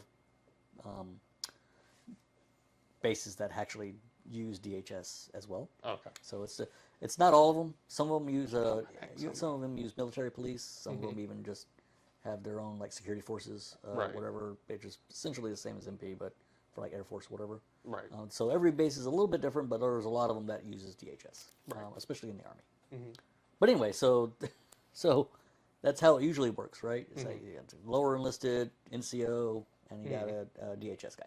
Right. But we also have a NCO in charge, and then we also have an officer in charge who's on the same duty or on the same detail, but we have to have someone up above to kind of guide everything, right? And one time we had our lieutenant, and he was going to cover down for a soldier who couldn't be there he had like some appointment or something like that. Right. So he was going to cover down for him for a couple hours, and then the other soldier would come in and replace him. So he was covering down, and he was the stereotypical shiny private, man. It was like, dude, you're a lieutenant in name only, man. Right. It's like, you're just as dumb as the private over there. Right. It's like, but anyway, he was like, we had a guy run the gate, and he had another guy come up, and he started telling him, so, hey, by the way, call it in. And the guy's like, call what in? It's like, we just had a runner. He's like, we just had a runner, sir? It's like, there's a whole thing we have to do when we have a runner. Right. It's like, that's supposed to be an immediate thing. We're supposed to stop people real quick, get it done, let them know, then keep going. You don't just let them go and then keep doing their thing. It's like, do you have the information? Do you have, what did the car look like? Right. It's like, what am I supposed to call in? It's like, hey, someone ran our gate. Okay, what kind of car is he in? I don't know. What's the color? I don't know. What was the license plate? I don't know. It's like, what was the color of the person? I don't know. Does it have 4 wheels? Honestly, I don't know. It's like, it could have been a motorcycle. It could have been a motorcycle. It's like, what? So, no, but it was just so dumb. So if someone's going to get chewed out, all of you are like... That was the LT. Yeah.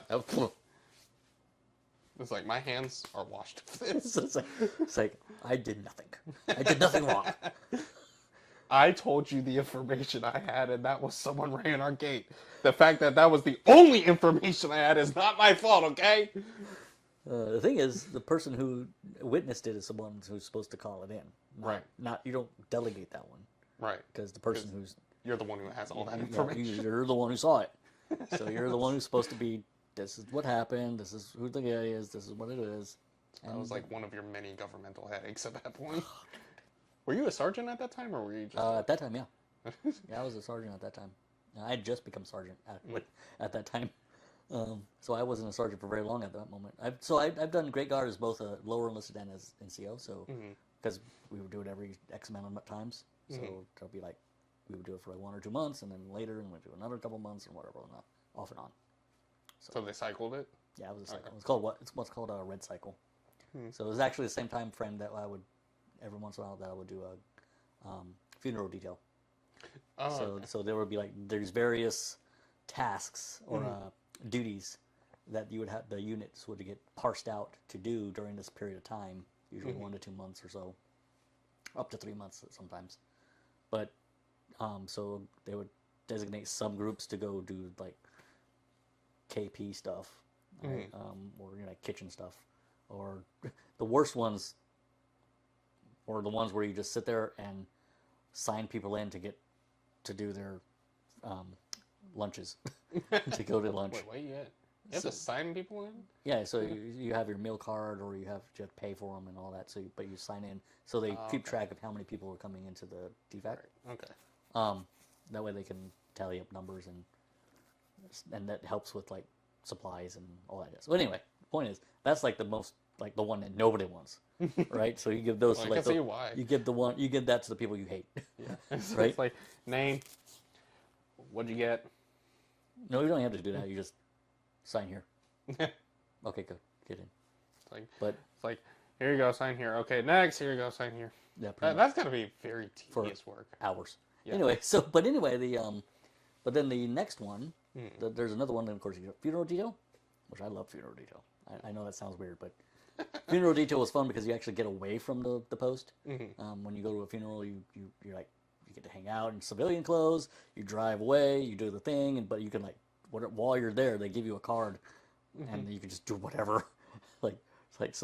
Everyone's like, well, let's go check out this weird thing over here, like this weird museum of like the world's smallest, I don't know, Cracker Jacks. I don't know, like some weird thing, right? It's like, does the card have like a limit on it, or is it just not usually, or at least the limit is so high that it's a government. It's literally a government card, government credit card. Like, now, as long as you're not going like strip clubs and stuff, right. They don't really care. It's like you just go, like find the nearest Gordon Ramsay restaurant if it's there, and then you're like another.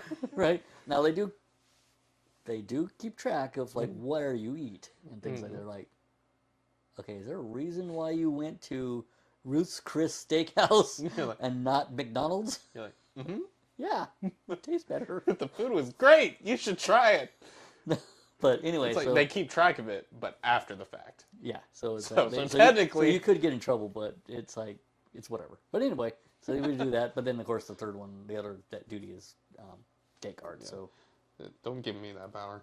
Yeah, I've only ever done gate guard and get that card. It's like, hey, and it's like, do whatever you want. It's like, do whatever you want, and then I get it, but within reason. I'm gonna be like, oh, I'm gonna be very reasonable. So anyway, like, why did you eat at Gordon Ramsay's restaurant? Because it's probably the only time I'm gonna get to, because I didn't have to pay for it. Yeah. So, but anyway, maybe someday we'll just do a thing where I do army stories. I feel like that's been a lot of it though. It's like because you told there was in the commies, Koreans, and Catholics. So there's a lot. I have a lot of stories, so it's like yeah, we've only touched the surface on that, if that. Yeah. And then, of course, all my instructor stories and I know. I'll get story to that. time with me. I'll get to that point of life eventually. Maybe. Where you're just like, listen here, you little whippersnapper. Yep. When I was your age, we didn't even have a gun. We had sticks. I'm not that old. Like, no, The when I was your age argument I plan on using on my kids is when they're teenagers and they complain about how they can't go out. I'm gonna be like, when I was your age, they shut the entire country down for 2 whole years because of a virus that was going around and killing people. You can stay home on one Saturday night. Right. That's gonna be Gen Z's version of I had to hike uphill in the snow to get to school. I had to be inside for 2 years. And I'm going to be partially lying on it because I was deemed an essential employee. So I still had to go to work. Yeah, I was, well, I didn't. I still worked, but I worked from home. So Yeah, I was a custodian, so that was impossible for me. yeah. Like, here, let me take this toilet out. I'll bring it back when I'm done. Right. It's like, all right, this one's clean. Let's do the next one. Oh, the grass needs to be mowed because that was part of my duties as a custodian. I was like, oh yeah, pick up that plot of land, just drop it out back. I'll mow it when I can get to it. Right. But yeah, anyway. But that was a long, good conversation. Good conversation. Yeah, maybe we can do more two-way stuff. If we have more cryptid stories, maybe we'll do more cryptid stories. I want to do more cryptid stuff. I want to talk about aliens. I'm gonna say aliens. Oh, the guy who's, do you know the guy? I can't remember his name. The guy who's famous for the book Chariots of Fire. I never read it. Well, you didn't have to read it. It's where all the ancient alien stuff comes from. I haven't even read the title. Well, that's fine. I haven't heard of that book until right this minute. Do you know Ancient Aliens? Yes. You know the aliens. Everyone knows that. Okay, so the guy who started that whole thing with the book Chariots of Fire died recently. Oh. Yeah. I just wanted to say that because you talked about cryptids. Oh yeah, that guy died. Aliens. Well, he's not him. He's still plenty alive. No, the other guy who kind of started the whole ancient alien theory stuff. Oh, okay. So, but he's like where the Stargate movies and stuff come from and all that stuff. It's all of that's based on Chariots of Fire. Yeah. That concept. So anyway. Yeah. So. But thanks for going on this roller coaster with us again. Talked about hunting and firearms and marriage and horses. We've been getting that comment a lot. We finally got that comment out of the way. It's like the glue factory. Yep. Like, I don't know enough about horses, and if I'm being honest, I don't really care to know. So, if you are unsatisfied with our conversation about horses, that's about as good as it's gonna get. So we're not horse connoisseurs. No. But yeah. Also, let us know what you think. Because we're thinking about, or at least I'm thinking about it, but adding a game that we were talking about, because we do avoid politics a lot on the show, but we thought if we put a funny twist on it, it might be kind of fun. It's just called If I Were President. Yeah. And basically, if there's an issue presented to us, we would say what we would do as president, and how we would fix or address this problem, but it's probably going to be in the stupidest way possible. I'll tell you right now, I should never be president, so. Bro. I don't got the patience for politics. Right? I don't got the patience to try and convince 535 other morons why I'm telling this is a good idea. It's like every time I go to the polls, I am a hair's breadth from just either writing in or checking Vermin Supreme. Mm-hmm. It's like, you know what? It's his time to shine. If there are candidates that I'm not satisfied with, that's what I'm gonna do. Just be like, Vermin Supreme. Keep in mind, I've only voted in 3 elections.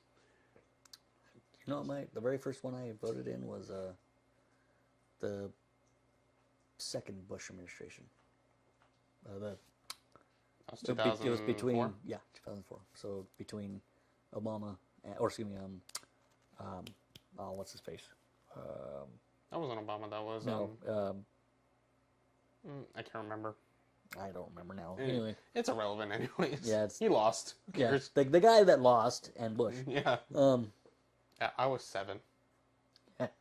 So that was my first time. That was honestly part of the reason why I only voted in 3 elections, because my 18th birthday was 2016. Yeah.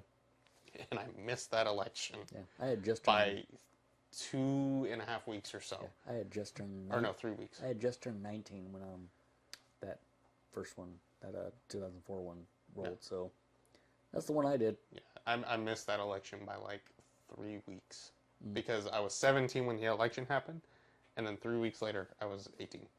So I was like, I completely, yeah. So I couldn't vote in it, even if I wanted to. So, uh, so I still registered and everything, and then I had to wait a while.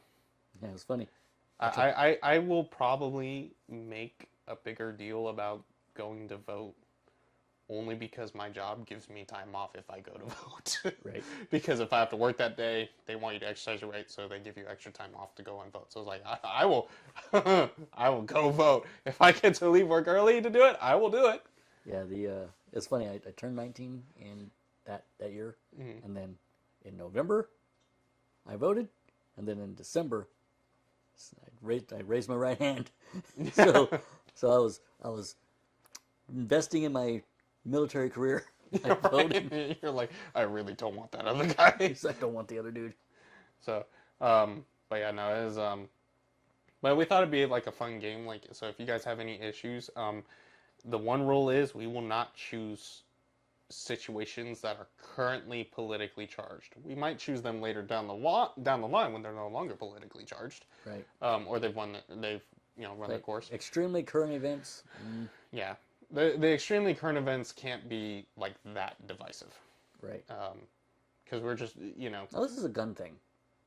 Unless Well, it's yeah. like Well, I'll draw that line. unless it's like built off a tragedy. Yeah. But if it's just them being stupid with gun stuff, it's whatever. Yeah. So it's like, but yeah, I'm gonna say screw it, mention it. There's a reason we're not talking about the Renee Good situation. And it's just because that is a very charged event right now. Yes. And we saw the footage. We formed our opinions. What does it matter to you? Why do you need to hear it? It's like, also, what does my opinion change about anything that happened? Exactly. It's like, my opinion is not going to be put in that court. Right. So they're not gonna. We're not expert witnesses. They're not gonna call us. We weren't there when it happened. It's like we know about as much as everyone else does.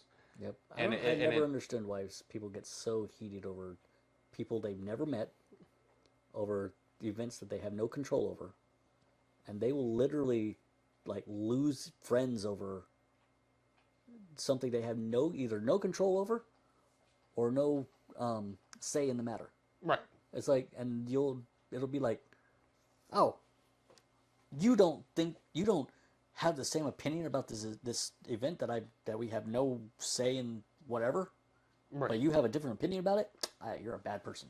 Right. It's like, and I don't want to be your friend. It's like, yeah, and that's the reason why we're not talking about it. Like, we might be on one side, we might be on the other. Like, y'all can try and determine that for yourself. But we saw the footage, we formed our own opinions, and then we are deciding like it's irrelevant to y'all, so we're not going to talk about it. Plus, in addition to that, we want to keep things as lighthearted and fun as possible. We don't want to bring the weight down on y'all like that. There's plenty of that already. Yeah. If it's bad, like if it is really, really, really bad, like affecting the entire nation bad, then we might throw our 2 cents in there if it's worth anything. Yeah, maybe. But, and again, that's a very big maybe. But this isn't that. That is off in Minnesota. I don't live in Minnesota. The United States better be getting stinking invaded. Yeah. like China decided to skip Taiwan and come straight to here type deal. Although if that happened, this probably wouldn't be happening. I'd probably be over there. We'd give one more message guess where we're at. It's like have a whole bunch of Chinese dudes right. lined up, tied up. Hey guys, hey, say hi to everyone for the podcast. Yep. That dude twitched. It's like, get him. Yeah. It's like, in full irony, I'm using hollow sun sights. Right. I have a hollow sun right there. Yeah. I have a hollow sun at home. But yeah. But yeah, it's like we're not gonna do that. That's not what this podcast is for. It's meant to be fun and lighthearted, funny, enjoyable. Honestly, if y'all just want to put on our episodes and while you're doing household chores or some crap and just letting us kill the silence, that's fine. So if we do this game and you have any ideas on what you want our opinion on, if we skip over your decision, don't be upset. But it's because we looked at the vote in the decision and we're like, that's too hot right now. We won't touch it. But if it cools down later on in the future, then maybe. Yep. But if that's what you guys want to see and you want our stupid takes on how we would stupidly handle stupid situations, Leave a, let us know in the comments what you think. If you have any topics that you want us to talk about other than horses, let us know in the comments as well. Like, subscribe, share, and tell your friends. Yep. Do all the socials things. Do all the YouTubes. YouTubes and everything. Later, guys. Laters.